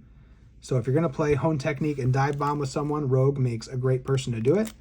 And having access to Spiritual Meditation and Sorcerer Supreme is going to give her the extra resources and card draw to put these things together, which is going to work really nicely for her as well. And while Rogue doesn't have any magic of her own normally, this combo here is basically like magic. And you absolutely have to play it once in a while. So this is a perfect place to put it in this series. We're going to be finishing off round 6 with the first of our 2 mutagen formula matchups. Absolutely love mutagen formula, so if I would have had any villain in here twice, it would have been him. And anytime you're playing Green Goblin mutagen, you want to bring a hero that loves to see a lot of minions, and so for the first one of those, we're going to be seeing Cyclops. Cyclops is going to love those Goblin Thralls with their 3 hit points, making them very, very easy to make a priority target, and then take him out with his Optic Blast, drawing 2 cards. It's just a match made in X-Men heaven. And if Green Goblin wants to flood the board with minions, so does Cyclops. So you definitely want to be playing him in leadership with things like Uncanny X-Men to build a big, big board of powerful X-Men allies. Just keeping up with everything Goblin wants to be doing with all of his minions. I think this is an unbelievably fun matchup with so many targets for his many tactic upgrades, many opportunities to use his special abilities. This has got to be one of the most fun ways to play Cyclops in solo. And one of the big things about mutagen formula, of course, is you want to be very careful when you flip him to his side 2, because he deals 2 encounter cards to each player. So usually the accepted strategy is to not flip him until you're ready to kill him. And exploit weakness is just going to make it that much easier. When you're ready to flip him to stage 2, put that on him and then attack him with all of your allies, each one doing 1 extra damage, and you are going to have no problem finishing him off on that turn, making this an absolutely perfect matchup for Cyclops. Kicking off round 7 is going to be our second battle with the Hood. And since things didn't work out too well for him the first time, with just grabbing whatever random things he could find, this time he's being a lot more specific, and he's searching for a new lieutenant. So he's bringing 9 of the lieutenant modulars to try to find his right-hand man who's going to help him win, since I'm hoping Star-Lord was able to take him out last time. So what you have here is 9 very nasty modular encounter sets, all focused around one big enemy that he's going to be adding to his deck one at a time, trying to find that perfect right-hand man. And who better to come in and try to take out these sizable minions than Wolverine? He's the best he is at what he does, and what he does isn't nice, and what he's hoping to do here is just drop these giant minions one after another so that he can claw his way to the Hood and bring him down as quickly as he can. Now, I know aggression is probably Wolverine's best aspect because it allows him to interact with his claws the most, but I just really, really prefer him in protection. I'm not looking to rush the villain down in 2 turns anyway. That's just not my style. So I want to take my time at least a little bit with Wolverine, and protection really does do what he wants to be doing so much, which is healing, staying in the fight, and he's got plenty of damage of his own in his kit, so I don't know that he necessarily needs all the extra damage from aggression, though similar to what I said earlier, that certainly works nicely for him when you do that. But with things like What Doesn't Kill Me and Momentum Shift, giving him just a little bit more health each turn, he doesn't have to worry about flipping down as often. It's going to keep him in the fight. And he can really just lean on his own damage to take these big guys out or try to get to the Hood when he can. And since 1 lunging strike is all it takes for pretty much every single minion in there except for Tombstone, you're definitely going to want to go to Alter Ego once in a while. Use Logan's Cabin along with X-Mansion and Mutant Education to keep shuffling those lunging strikes back in there and just take these guys down one after another. It's going to be so much fun for Wolverine to have these giant targets to come after. But since there are so many unique enemies in this particular setup, if you wanted to go aggression along with a Godslayer, I wouldn't blame you a bit. So either way you want to play this one, I think is going to be really fun, and Wolverine is going to love this matchup. If you watched my 12th Place of Christmas, you've seen this matchup before, and I still think of this as one of the most fun games I've ever played. Mysterio versus Nova. These two team up together so nicely, and this is another one kind of like Sandman and Scarlet Witch, where the best way to fight someone is to let them do exactly what they want to be doing. And what Mysterio wants you to be doing is drawing a whole bunch of extra cards so that he can make you spit out the cards he put in his deck. And Nova is more than happy to draw extra cards with things like Connection to the World Mind. If you watched that play, this is the exact same setup. I loved it so much. You want to be getting Fool's Paradise out on the board as fast as you can. So let's play Nova Injustice, which I think is a great fit for him. Use one way or another, get a Fool's Paradise on the board, and then just leave it there and get that extra 2 hand size every turn. Goes along with the extra hand size he's going to be getting with Connection to the World Mind from time to time. It's an absolute blast playing Nova, drawing 7, 8, 9 cards a turn. If you haven't tried this, I cannot recommend it enough. And I love him in Justice anyway, just because It affords him extra targets with one way or another, so you can use Unleash Nova Force. You know, when you clear that side scheme, you're going to get to ready and draw a card. Plus, Mysterio is more than happy to put out those shifting apparitions that you can beat up on, which is a nice target for Nova. It's easy for him to kill him, which is going to ready his helmet, as well as trigger even more Unleash Nova Force good times. Another thing that makes Justice and One Way or Another such a good matchup for Nova is you can use Chance Encounter on that side scheme to go get Ms. Marvel. And Ms. Marvel is so crucial to Nova's gameplay. You want to be getting her out and recycling those cheap, powerful events over and over again as much as you can. So that is just a really, really nice fit. I also really like Wasp for this matchup. She's a champion, so she can be played by Nova. She is going to let you bypass the Crisis on here when you do need to take some threat off the main scheme. So it's a chance to get an ally that might not see a lot of table time into a deck. And it just works so, so nicely and just makes Mysterio, who sometimes can be kind of easy to rush down because he doesn't have a ton of health, but it gives him a chance to really do what he wants to be doing. You're actually going to be helping him out, but Nova is so powerful, especially in the late game once you get a little bit of setup and you've got those Unleash Nova Forces to do so much for you. I haven't played very many Marvel Champions games that were as much fun as this exact matchup right here, so I had to include it in the Perfect Matchups progression series. We're going back to the core set for the next one with Claw. And Claw just thinks he's so cool with his Defense Network Crisis side scheme and his Armored Guards, all that guard, making it so hard to get to him. He thinks he's so untouchable. Well, that's why you're going to be playing Shadowcat, giving her the opportunity to have a lot of fun using her abilities to ignore guard and crisis icons to be able to get straight to the heart of the matter. It makes this an excellent, excellent matchup for her, taking advantage of all of her abilities. But that's not the only reason this is a great matchup for Shadowcat. Another thing that makes Claw particularly annoying is those attachments he gets that take so many resources to take off the board. Well, she's got her Phase Strike that is more than happy to remove those while dealing 6 damage to him. And again, if you're phased, you can just completely ignore the armed guards that are in play. You don't even really have to worry about killing them because they are not going to cause you too much trouble.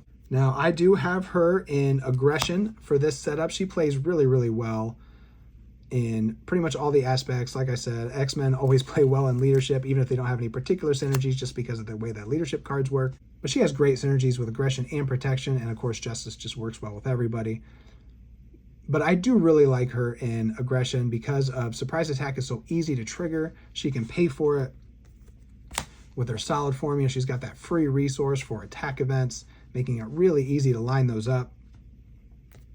And because you're going to be able to completely ignore the armored cards if you want to, Bring It is such a nice card to have since you might have a few minions in front of you that you're just leaving there. It's a fun way to draw some cards. And because you have Solid that's going to give you a punch resource for an attack event, you could have Martial Prowess giving you resources, as well as the X-Jet. She can actually build up a really impressive economy, which makes her a great deck for Yarnborn, because you're going to be attacking so much and you should have a lot of free resources on the table that you should have some left over to trigger a Yarnborn every single time you do an attack. So you could have a lot of fun with Shadowcat Surprise, where you could attack with Kitty, trigger Yarnborn, use Shadowcat Surprise to deal 3 more damage to an enemy, trigger Yarnborn, and then you're going to ready your hero, which means you can attack again and trigger Yarnborn again, assuming you have enough resources for all of that. I think that sounds like a ton of fun, and that is going to be just an absolutely fantastic and fun way to battle against Claw, who I find particularly annoying. So whenever I have a chance to just totally match up and take him out, I am definitely going to have a fun time doing that. I think Shadowcat is a blast to play anyway, and this is going to be a great showcase of everything she wants to be doing. Sometimes a matchup is just so obvious it absolutely has to be included, and that's the case here with Red Skull versus Captain America. Captain America matches up well against everybody because he's just so good at everything. So if I had to pick one villain, it had to be Red Skull. But he does match up particularly well against Red Skull because Red Skull asks for everything from you. You have to be able to remove threat to keep those side schemes under control. Red Skull has a decent amount of minions that need to be taken care of, including the Terrifying Sleeper. And if you're going to be playing Red Skull in solo, you definitely need to be bringing somebody strong, and Captain America is among the strongest. And let's just take that one step further with putting him in the strongest aspect, Leadership. Now, if any hero is good in every aspect, it has to be Captain America, but forced to choose one, I do think leadership is probably his best aspect, if nothing else, thanks to his alter ego ability that allows him to play allies even cheaper. Leadership has the best allies, so it just works out nicely, and I think it would be really fun to have a Mighty Avengers deck in this series. And to be clear, all of these decks that I'm suggesting aren't like you have to play them this way by any means. This was just a fun way to describe the matchup. But I do think it's fun to try to build as many different types of decks as you can, and he would play the Mighty Avengers build so very well. It's easy to get a lot of really good Avengers allies out there like Kalu and Stinger. Just build a nice wide board. You know, you're going to have the Avengers Tower to have even more allies on the board, and you're going to be able to help pay for them, plus his, discount. And since you're already going to be doing so much extra damage and thwarting with the Mighty Avengers card, you might as well get Avengers Assemble in there to do even more. And sometimes the timing of that can be really difficult. It's an expensive card. You want to have it in your hand at the right time. That's where Black Panther, who happens to be an Avenger, comes into play. And he's going to hold on to that Avengers Assemble for you until you're ready to trigger. It's going to make the timing of that perfect. So when you're either ready to take Red Skull down, or if maybe you've fallen behind on a bunch of the side schemes, you just want to clear all at once, Avengers Assemble is going to give you the power you need to do that. You could also boost everybody with lead from the front. And once again, this is another chance for the new card MedLab to shine, just going to help you keep your allies out there. You want to be flipping to Alter Ego to get that discount from time to time anyway. And since you play the ally from MedLab as if it were in your hand, you can apply Captain America's ally discount to it, making it that much easier to keep your board full of powerful allies. You want to grind Red Skull schemes to a halt. We're going to kick off round 8 with Mutant versus Mutant, as you're going to be battling Mansion Attack with Storm.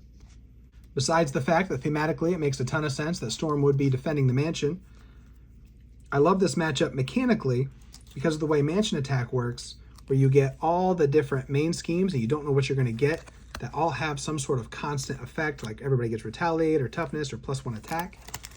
And Storm just happens to have something very similar with the Weather deck. She can be adding Retaliate and Attack and things like that. So it's just going to be a wild combination of constant effects that are going to make for a very different game. Every time you play these two together is going to be so much fun seeing what happens each time. And as for the aspect I like Storm in the most, I think the idea of playing her with all that extra attack and multiple man really is the way to go. Multiple man is one of my favorite cards in the game that just doesn't get played enough because it's hard to get the most out of it. But I think Storm, being able to give every character +1 attack, makes it worth it to play with him. And there's a chance that you're going to be getting +1 attack for the Courtyard. There's a chance that they're going to be gaining Toughness. It's just going to be so much fun getting all the Jamies on the board and hopefully being able to take advantage of some really powerful constant effects. And so while Storm probably plays just as well, if not better, in leadership, because again, just the aforementioned +1 attack makes her so powerful, being able to build an ally swarm. Here's an instant ally swarm that you could get on the table on the first turn. It's just a really fun way to play her. She has the tools necessary because you don't know what you're going to be up against. Whenever time you take Mansion Attack on, you're going to be facing different villains against different constant effects. She's a really versatile hero that gives you everything you need no matter which one of these decides to show up for the battle. So I really like her for this matchup in that way. So when it comes for Mutant versus Mutant matchups, this is definitely one of my favorites. It's time to see another familiar face. Spiral gets another chance to shine. The thing I wanted to do with Spiral to make sure that she got to play twice is it's really cool that when you play with her, you only use 3 of the Mojo modulars. So my thinking here is the first time you played her, whichever 3 modulars you used in that one, use the other 3 for this one. That way you get to see all 6 of them, and you really get a different look at Spiral each time. So I wanted to make sure Spiral got in there twice, partially for that reason, and also just because I happen to really like her. I think she's a lot of fun. And we're getting another fun thematic matchup of Magic versus Science with the SPDR suit. Giant robot against the 6-armed swordsman. The thing I like about this matchup for SPDR is, SPDR has that really small hand size and definitely needs time to set up. Even though she can often set up surprisingly quickly, it's nice to be against a villain that doesn't necessarily come out against you too hard and too fast. So Spiral will give you the time you need because you kind of control the pace of the match. You know, if you're not digging through that side scheme deck trying to find her, then she's just going to be sitting there scheming. And SPDR can definitely handle the threat, especially if you play her in Justice. Now, similar to Ironheart, I don't think SPDR cares too much what aspect you put in her because she just wants to be playing her own cards. But Justice is a great way to play her, particularly in solo, because it's going to help you with the time that you need to get fully set up on the board, just managing all the threat, keeping you from losing the game, and then she can easily come back and win in the late game, even if you have fallen a little bit behind. I really like her with a Heroic Intuition here because it's going to give her 3 thwart, which is exactly how much you need to clear the side scheme. That's going to allow you to dig for her when the time comes. And she gets so many readies in her deck with her Host Spider, and you can put Limitless Stamina in there and stuff. So it's easy for her to just thwart for 3 over and over and over, digging through the side scheme deck trying to find her when you're ready to. She has a ton of hit points, so you can just take the 2 damage if you really want to dig out another side scheme. Or the show deck, rather. I keep calling it the side scheme deck. That's Red Skull. The show deck, trying to find that card that sets Spiral loose. And another nice thing that Justice lets you do against this is you could use multitasking along with a newer card, Operative Skill, to get 3 threat removal and 3 threat removal for multitasking, allowing you to take 3 off of the side scheme that pops out another show environment, and as well as managing that really high main scheme, keeping it under control. Just makes Justice a really, really good matchup against Spiral.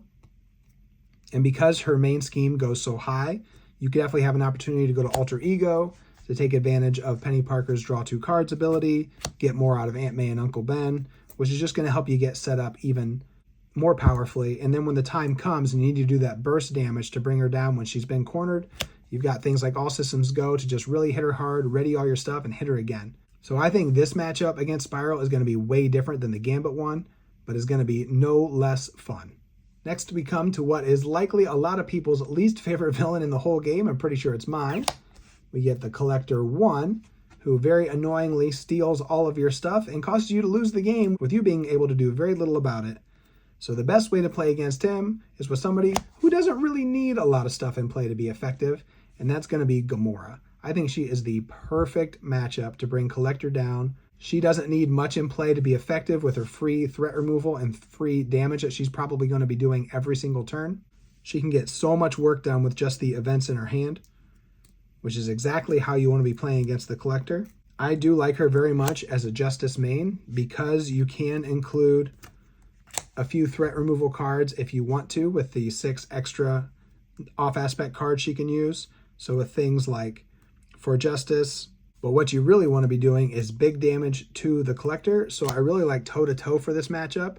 He doesn't hit very hard, so this is a way to do 5 damage very cheaply, and it's also going to allow her to remove a free threat, which is always nice. You don't want to be putting a lot of permanents in play since Collector likes to steal them, but I do really, really like the conditioning room for Gamora if you can get to Alter Ego, just to guarantee that you're going to have the damage you need. And another nice thing is it allows you to set up a nice lay down the law play. If you do include that as one of your off-aspect cards, if you can get this into the bottom of the discard pile, conditioning room, put it in your hand, and you are guaranteed to have it when you want to flip up and remove a big chunk of threat. I think that is a really nice combo there. I don't play a lot of Gamora personally, and I don't play a lot of Collector 1 either, but if I was going to play either of them, I think this is the matchup I would choose. Now that we're getting into the later rounds, we're definitely starting to see some of the harder villains, and it's time we finally match up against Nebula. She is definitely one of the biggest nightmares in the whole game and one of the hardest villains, and so you definitely want to bring a very, very strong hero to battle against her. And so who I have chosen and I think makes a great matchup, if you're going to go to space, you got to bring Captain Marvel. The thing that makes Captain Marvel such a good matchup for this, besides the fact that she's one of the stronger heroes and Nebula is one of the hardest villains, is one of the things that makes Nebula so dang hard is their stupid ship that is constantly getting counters, forcing you to waste your resources, keeping the ship under control. And so what you need is a hero that has access to a ton of resources, so this doesn't slow them down too much.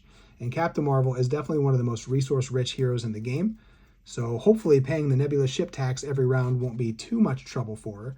And we're going all in on theme here because Nebula has a ship, so Captain Marvel is going to bring her own fleet with the Sky Destroyer. That's right, we're going to be doing the shield strategy with Captain Marvel because it works so awesomely. She's also going to bring herself a nice Quinn carrier because it works beautifully with her ability. And since we want to be bringing shield, we've got Alpha Flight Station and Agent 13. That just makes this a ridiculously powerful card, allowing her to draw 4 cards around. It's just silly. So I absolutely love taking the shield cards with Captain Marvel. Now, that's a whole lot of gray. You can kind of play Captain Marvel however you want, but I do love her in leadership. You want that command team to be able to ready Agent 13 to be getting even more uses out of your Sky Destroyer and your Alpha Flight Station. And you're playing all these expensive cards like Sky Destroyer and Nick Fury to draw even more cards, get more resources, so you've got the government liaisons to help pay for all this stuff. The shield strategy is a ton of fun, and I definitely wanted to recommend that at least once in this series. And I really, really like it with Captain Marvel, and I really like it in leadership. You know, the command teams are shield. It just all works so nicely, and you can get those card draw allies like Maria Hill, who's also shield, is going to draw you a card, giving you even more resources to battle against this. You know, Nebula's going to be surging a lot, but you're going to have a ton of extra actions yourself with everything that you're going to be doing. So I think you're going to be able to keep up with Nebula. So if you need somebody to put Nebula in her place, I think Captain Marvel is going to get the job done. Entering round 9, we are pushing towards the finale here with only 11 matchups left. And we're kicking off the end game with Zola. Zola is absolutely one of my favorite villains to fight in this game. I think he's just so interesting with his many different effects, and it's cool to see how his minions get built up with all the different attachments and such. But that Retaliate can really be a huge pain, as he's the only villain that has it printed on him, requiring you to really take that into account when it's time to build a matchup for him. And so I think one of the best people you could bring up against him would be Ant-Man. And the reason I love Ant-Man for this matchup is there are a couple different ways that you want to handle Retaliate. And one would be with damage that does not come from attacks, kind of like Army of Ants here. You can just exhaust the Army of Ants here to do ping damage on Zola whenever you need to, and it will not cause a Retaliate.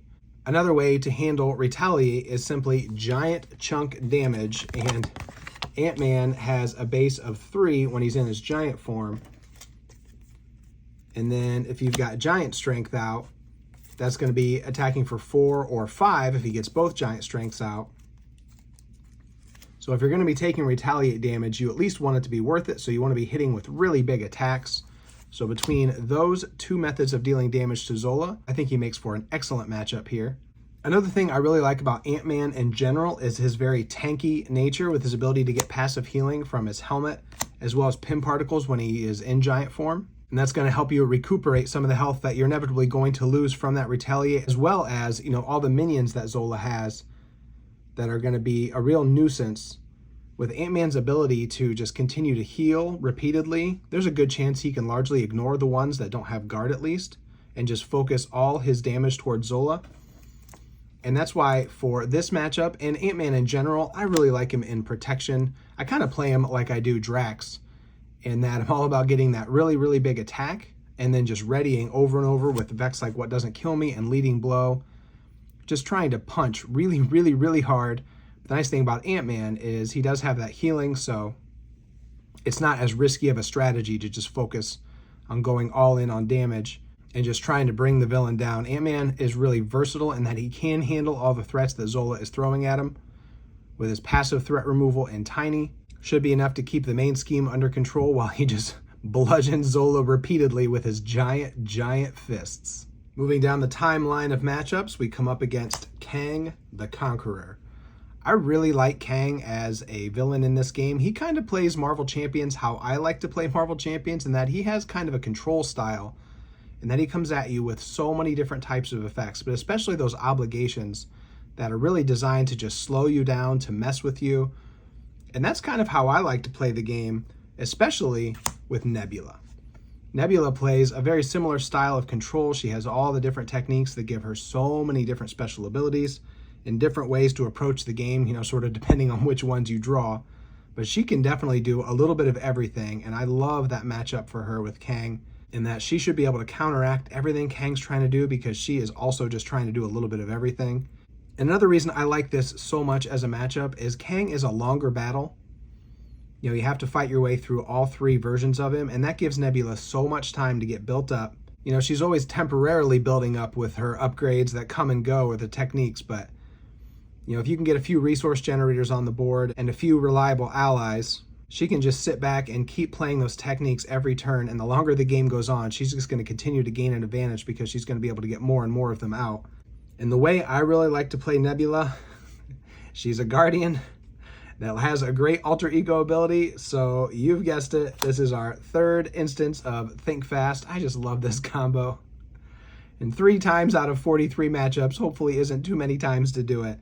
But I just think it's so fun, and she really does want to get to alter ego, and she even has some confuse built in, so it's just really, really reliable for her when you include Think Fast as well. And another thing about this matchup that works super well for Justice is if you are playing with the recommended mods, as I have this set up, that means you have Temporal in there, which means you have the Time Portal, which is the #1 perfect target for one way or another to dig out of the deck, because it only has 2 threat on it in solo, and when you defeat it, it gets shuffled right back into the encounter deck, meaning the next time you draw one way or another, you are all but guaranteed to have a really good target in there, really easy to remove, and you can just keep grabbing that Time Portal over and over. It is one of the cheesiest, but one of the most fun combos in the whole game, and it's going to give Nebula so much card draw to just keep flooding the board with those techniques and just really gain an action advantage over Kang. She's going to be doing so much.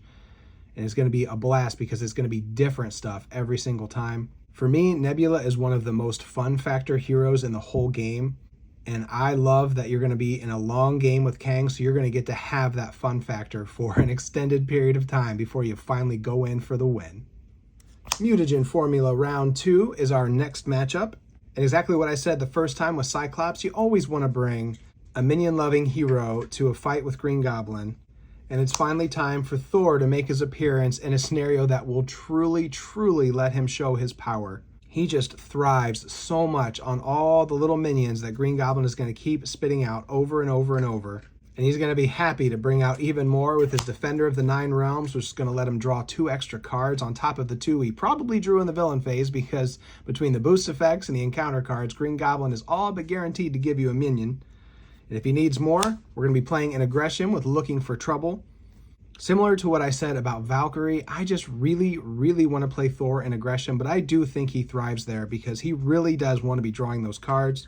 And there are just so many effects in aggression that take advantage of slaying minions. And when you have heroes like him and Valkyrie and a few others that are so focused on killing minions, aggression just has so much to offer. Bring it for when he gets himself into a little trouble, if he gets a little too zealous in summoning the minions, or he just can't quite finish them off fast enough. But he's always got a lightning strike to get himself out of trouble. So even if he gets swarmed, he shouldn't have any trouble clearing the board. I absolutely love villains like Green Goblin and Ultron that facilitate these kinds of perfect matchups for these types of heroes that maybe don't always play well in every single scenario in solo because there's just not quite enough to feed what they're trying to do. But the way I play this game in general and the way that this progression series is set up specifically, this is all about putting the heroes in the perfect place to shine. And Thor is going to feel amazing when you play him against Green Goblin. I would dare say that this is probably a classic matchup for a lot of people. I'm sure you've played Thor against Mutagen Formula before, but this is one that's always worth revisiting, and it never, ever, ever stops being fun. The final matchup of Round 9 takes us back out to space for one of the most challenging scenarios in the entire game, as the Master of Magnetism Magneto faces off against the Metal Man Vision. And don't forget his best friend and daughter, Vivian, because she is one of the main reasons why I think this is such a perfect matchup. Because when you're playing against Magneto, the first thing you have to do is get through that stack of side schemes. And they've all got 3 threat on them in solo play. And Vivian just happens to thwart for 3 when Vision is in his intangible form, with effects like Reboot, and if you play Vision in Leadership, which works so nicely for him, Inspiring Presence, you can ready Vivian repeatedly, and you can tear through that little pile of side schemes so fast, leaving Magneto exposed faster than he ever thought he could be. Vivian truly is the best thing about Vision's deck, and Leadership really poises him to take the best advantage of her. Between bringing her out of the discard pile with Make the Call and readying her over again with these effects and Command Team, you can get so much work done with her, all the while Vision can handle the rest of the board with his really solid control abilities. Now, Magneto's a tough fight no matter how you slice it, but I really think a strong Leadership Vivian deck that also happens to have Vision in it which makes for a perfect recipe for tearing through Asteroid M, forcing Magneto to hold it together, which will allow Vision to go in for the kill with his super dense strikes and his solar beams. Magneto won't even know what hit him. Entering the penultimate round, round 10, facing off against some of the hardest villains still left in the game, we come face to face with Thanos, the Mad Titan. This was one I really wanted to get right because I find some of the fights with Thanos can be a real slog. And the last thing you want to do is fight Thanos for an hour only to lose. And I honestly believe I came up with a perfect matchup for Thanos. Gwen Stacy Ghost Spider plays so well when facing off against Thanos for a couple reasons. One thing that makes Thanos incredibly annoying is that he has Stalwart, which means you can't stun or confuse him. Ghost Spider doesn't have any of that stuff anyway, so no big deal there. And the other thing about Thanos that makes him so challenging is he just hits so hard. He starts off with an attack of 3 because of the Infinity Gauntlet, and he gets a lot of free boost cards, so it just gets worse from there. But with her ability to defend for 3, and of course you have to play her in protection, so things like Defiance can keep the boost cards off the table, or Expert Defense to guarantee she'll have enough of a defense to avoid taking damage, so that you'll be able to trigger all those cool protection effects that we've seen in other decks like Unflappable and Hard to Ignore and all the cool perfect defense stuff. It just works super well against Thanos, and it is an absolute blast. And the last thing about Thanos that's such a pain is, of course, the Infinity Gauntlet, which is always doling out stuns and confuses, but Protection's got that covered with the Night Nurse, so that's just another good reason to play Protection against Thanos. This was one of the matchups I was eager to test, and I'll say this might have finally made me a believer in Ghost Spider. Out of all the heroes in the game, she's probably the one that I don't like as much as I'm supposed to. You know, she's really high on so many people's lists, and she's always just kind of in the middle for me because I haven't had very many good games with her. This game was awesome.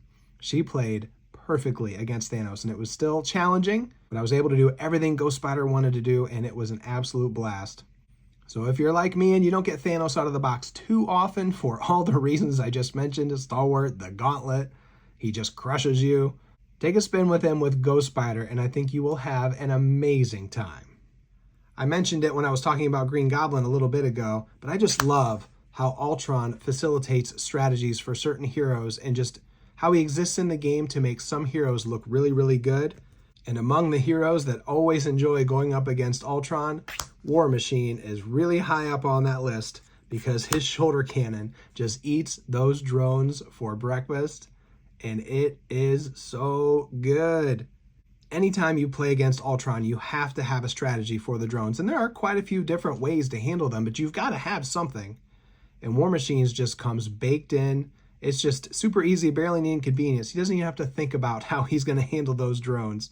But that's only part of the puzzle. Ultron definitely has some threat issues with his schemes because if you're not careful and you get on that last one, you are probably going to lose because you're on a countdown at that point. And that's why if I'm going to be playing War Machine in solo, I'm definitely going to be playing him in Justice. He really needs the help with the thwarting. He's just another one on that list of heroes that needs to go to Alter Ego fairly regularly, yet for some reason is just not built to manage threat. And that's where Justice becomes your best friend when playing in solo. You got to flip down so you can flip back up to get those ammo counters. And a sonic rifle just makes a perfect attachment to his armor to make sure that that's possible. One thing I really like doing with War Machine in solo, because the sonic rifle costs 3 and the Beat Cop costs 3, so it just makes perfect sense to bring along some meditations to get those on the board as fast as you can. War Machine's economy isn't the best, and he's so focused on playing his own cards that he definitely needs a little bit of help in that area. So I really like meditation with him because he doesn't care that much about his basic activation. So you can give up a thwart of 1 or an attack of 2 to exhaust to bring a Beat Cop or a sonic rifle or some of his expensive cards onto the table for free with a meditation. It's just going to get you a really lightning fast start. And once he gets a shoulder cannon and any other pieces on the board, Ultron is just going to get torn to shreds. In this Armor War, I do not see Ultron coming out on top. As we're nearing the end of our matchups, the newest one we have is where we find ourselves next. Mojo is such an interesting villain in the way that he is constantly putting threat on your characters, and then that threat is going to end up on the main scheme one way or another.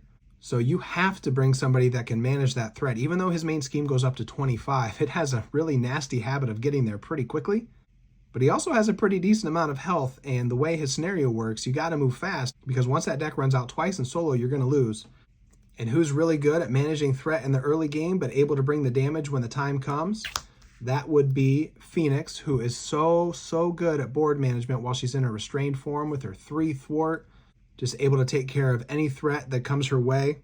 And since she's so good at thwarting, I really like playing her in aggression with things like Psychic Assault that deals damage and also confuses. You know, the Psionic cards are all so powerful, which I find makes Phoenix play really well in pretty much any aspect, because you really got to try out all of the Psionic cards. They're so cool.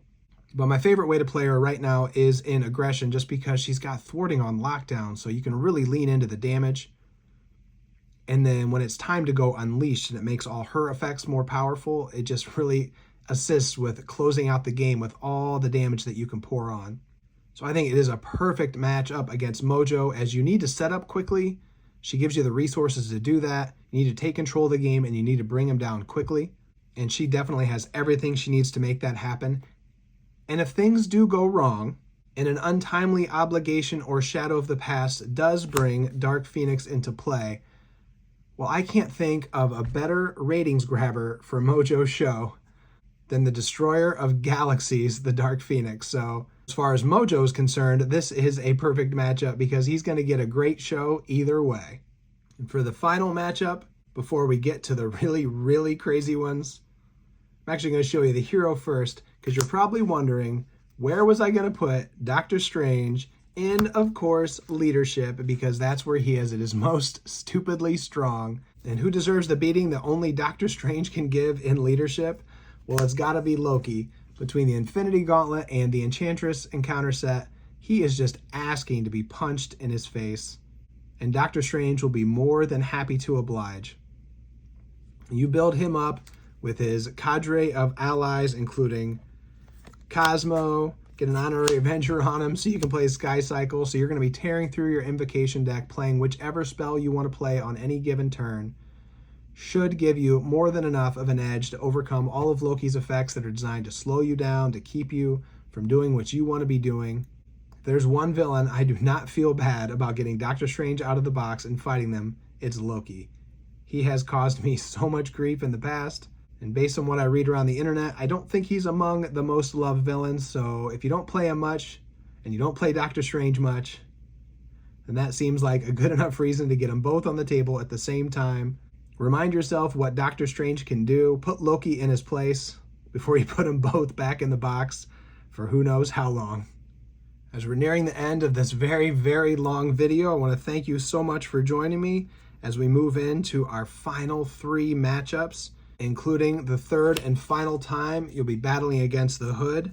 At this point, other than what's left in the last 2 villains, you'll have seen every single modular encounter set, except for probably the 9 hardest ones in the Anachronauts, Badoon Headhunter, Future Past, the Inheritors, Iron Spider's Sinister Six, the Master of Time, Osborn Tech, the Reavers, and Sinister Assault. 9 brutal gangs and campaign sets that are just going to create an unbelievably difficult challenge, depending on what order they end up in. I definitely saved the hardest for the final time. We'll be seeing the Hood. So for this final matchup with the Hood, who's bringing the best of everything he has left, I want to battle him with Adam Warlock, who can literally bring the best of every single aspect in this game. There's pretty much nothing Adam Warlock can't do, and you're able to build any kind of deck you need to tackle this insane challenge. For me personally, I'm a huge fan of the Wild Tutor deck. I know it's definitely a bit controversial, but its toolbox nature and access to pretty much all the most powerful effects in the game have never ever let me down. And if I was going to be tackling some crazy challenge, that would be the first deck I would want to bring. But there are lots of other cool Adam Warlock decks out there too, and any number of ways to build them up. And I think you are going to need every tool at your disposal to overcome these ridiculously difficult mod sets, whether they're really nasty minion sets or ridiculous upgrades to the villain that weren't necessarily meant to be used as mod sets. They're more for the campaigns between the Osborn Tech and the Future Past and the Badoon Headhunter. But they were still in the box, darn it, and I wanted to get them out. So depending on who ends up in your Hood set, I wouldn't waste too much time trying to take him down. Build your best Adam Warlock deck or find an awesome one on Marvel CDB and see if you can overcome the final 9 hardest modular encounter sets. All right, there's only 2 villains left, and you've probably guessed who I've saved for last. So we'll be coming up against Venom Goblin in the second to last battle of the Perfect Matchups Progression Series. And this one I am particularly fond of because it really shows the power of a hero that is absolutely loved by the ones that know her well, and that is Ms. Marvel. If you don't think Ms. Marvel is strong enough to handle Venom Goblin, then you have never played her in Justice, because she is absolutely insanely strong in Justice. And it's a perfect matchup with Venom Goblin because he's got those 3 main schemes, and with her power to boost up a multitasking, being able to remove threat from multiple schemes at a time, especially if you throw an Overwatch out there for even more threat removal, she can keep it under control, no problem. So his main schemes honestly won't even be much of an issue. So all she really has to do is find a way to deal some damage, and that is absolutely no problem because after you clear off one of those side schemes, go ahead and play a Turn the Tide for free to deal 3 damage. 5 damage. Return that to your hand and then play it again for 3 more, dealing 8 damage for 0 resources. It's just crazy. You're going to be tearing Venom Goblin apart with Ms. Marvel and Justice. It is just a dream matchup. This one is amazing. I'm not saying it's going to be easy because Venom Goblin is really, really hard. But out of all the heroes in the game and out of all the aspects, I truly believe Ms. Marvel makes for a perfect matchup for keeping this terrifying madman under control and taking a scenario that I usually find too hard to play in casual play and making it manageable enough to get out on the table whenever you're up for just a good challenge. So that brings us to the big bad, the final boss himself, Ronan the Accuser, still the hardest villain in the game to this day. Venom Goblin and Magneto are tough, and Loki is tough and annoying. But I think Ronan still stands just above them. Just gives you so much to handle. And if you've never gotten a win against Ronan, it's time to get silly and take him down with the cartoon pig Spider-Ham, who has all the tools necessary to finally get that elusive win against Ronan the Accuser. With his 2 copies of cartoon physics, he can render Ronan's many attacks all but ineffective and turning them into a positive. And when you play him in leadership with effects like Clarity of Purpose, Spider-Ham is pretty much unstoppable. You know, I said in my hero rankings that I think Spider-Ham is stronger than Doctor Strange. After testing some of these matchups, I do actually think Doctor Strange is stronger than Spider-Ham, but Spider-Ham is still super strong and more than capable of handling Ronan. He has cancels like I Don't Think So to prevent some of Ronan's more annoying effects. That can actually cancel Fanaticism from even coming into play. And once you get the Web of Life and Destiny and SBDR combo rolling, which works super well for any Web Warrior, of course, well, other than SBDR, I suppose, it's just so great for Spider-Ham because he has almost unlimited resources at his disposal. You can flood the board with powerful Web Warrior minions, and Spider-Ham's kit itself is just filled with powerful effects to manage the threat, to deal damage. This is my favorite matchup of the entire run for mechanical reasons. You know, Ronan has so many things that Spider-Ham could take advantage of, like taking the damage to take Universal Weapon off of Ronan is actually a benefit for Spider-Ham. He gets a free resource for doing that. I love it thematically because Ronan is the most serious, sourpuss, no fun person in the whole game. So I really want to come after him with the silliest, goofiest, craziest character I can find, and that's Spider-Ham. And it works on a power level because Ronan really is that hard and Spider-Ham really is that strong. You're taking 2 of the heaviest hitters in the whole game and smashing them against each other. It just works on every level. It is such an appropriate ending to what I think is a series of perfect matchups. This is just a fantastic way to wrap the whole thing up. Finally getting that win against Ronan. If you never have, Spider-Ham can give that to you and you are going to have so much fun doing it. The perfect matchup to end all the perfect matchups. Well, there you have it. I had to sneak off to my son's room to film the conclusion. So hopefully this handheld shaky cam at the end isn't too bad. You can see his Star Wars wall that we gave him. 43 phenomenal games of Marvel Champions. Now, I didn't have time to test every single one, but I played as many as I could. And I can tell you, I've never had more fun researching for a video. Now, I just want to reiterate that all of the deck suggestions I made, all the cards I included with the heroes, those are totally meant to just be suggestions and was just a fun frame to talk about how the matchup could play out. But I fully encourage you to build whatever decks seem fun to you to tackle the matchups in.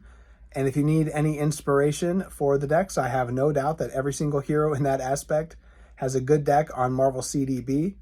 And if you want any suggestions from me, feel free to ask in the comments always. I'm always happy to be available to answer any questions about anything, really. And again, the link for the series that you can either view it online or download it and print it out if you want to is going to be in the description of this video. I'm going to pin it in the comments. I'm going to post it on Reddit, Facebook, Discord, Board Game Geek. You're going to be able to find it if you want to make use of it. And I just want to say thank you again so much to the 2,000 people who have given me the vote of confidence to hit that subscribe button, to join alongside everything I'm doing. It really does mean the world to me. You know, when I started doing these 100 subscriber specials at 900, I never dreamed I'd be making 11 more of them. And they have been some of my most fun videos and my favorites that I have ever made. With that being said, this is going to be the final 100 subscriber special, and it's not because I'm any less grateful for any future subscribers, and it doesn't mean I'm going to stop making videos like this, but I just really want to start hitting the multiverse stuff really hard, and I want to be free in my schedule to make those videos. And so I can squeeze these types in the middle, but not being, beholden to a certain subscriber number or something. So I'm still going to make these types of videos. I'm just going to find the time to make them when I can. So thank you so much for spending 2 hours with me talking about all these incredibly fun matchups. I hope it was as much fun for you to listen to them as it was fun for me to describe them.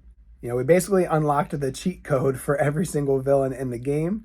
Maybe this will be an opportunity to try Expert if you never have before, or however you want to approach it. It was just really, really fun coming up with all this stuff. And I hope that this injects a little bit more fun into the game for you if maybe you've been a little bit sad that we haven't gotten any news and it's not as much fun to not have something to look forward to. I know this doesn't solve that by any means, but I hope that this does maybe spark a little bit of life back into it and get it back on the table if you haven't been playing it. And I guess there's nothing left to say, but thank you for joining me, and I look forward to seeing you next time we get up in game. Take care, folks. Bye-bye.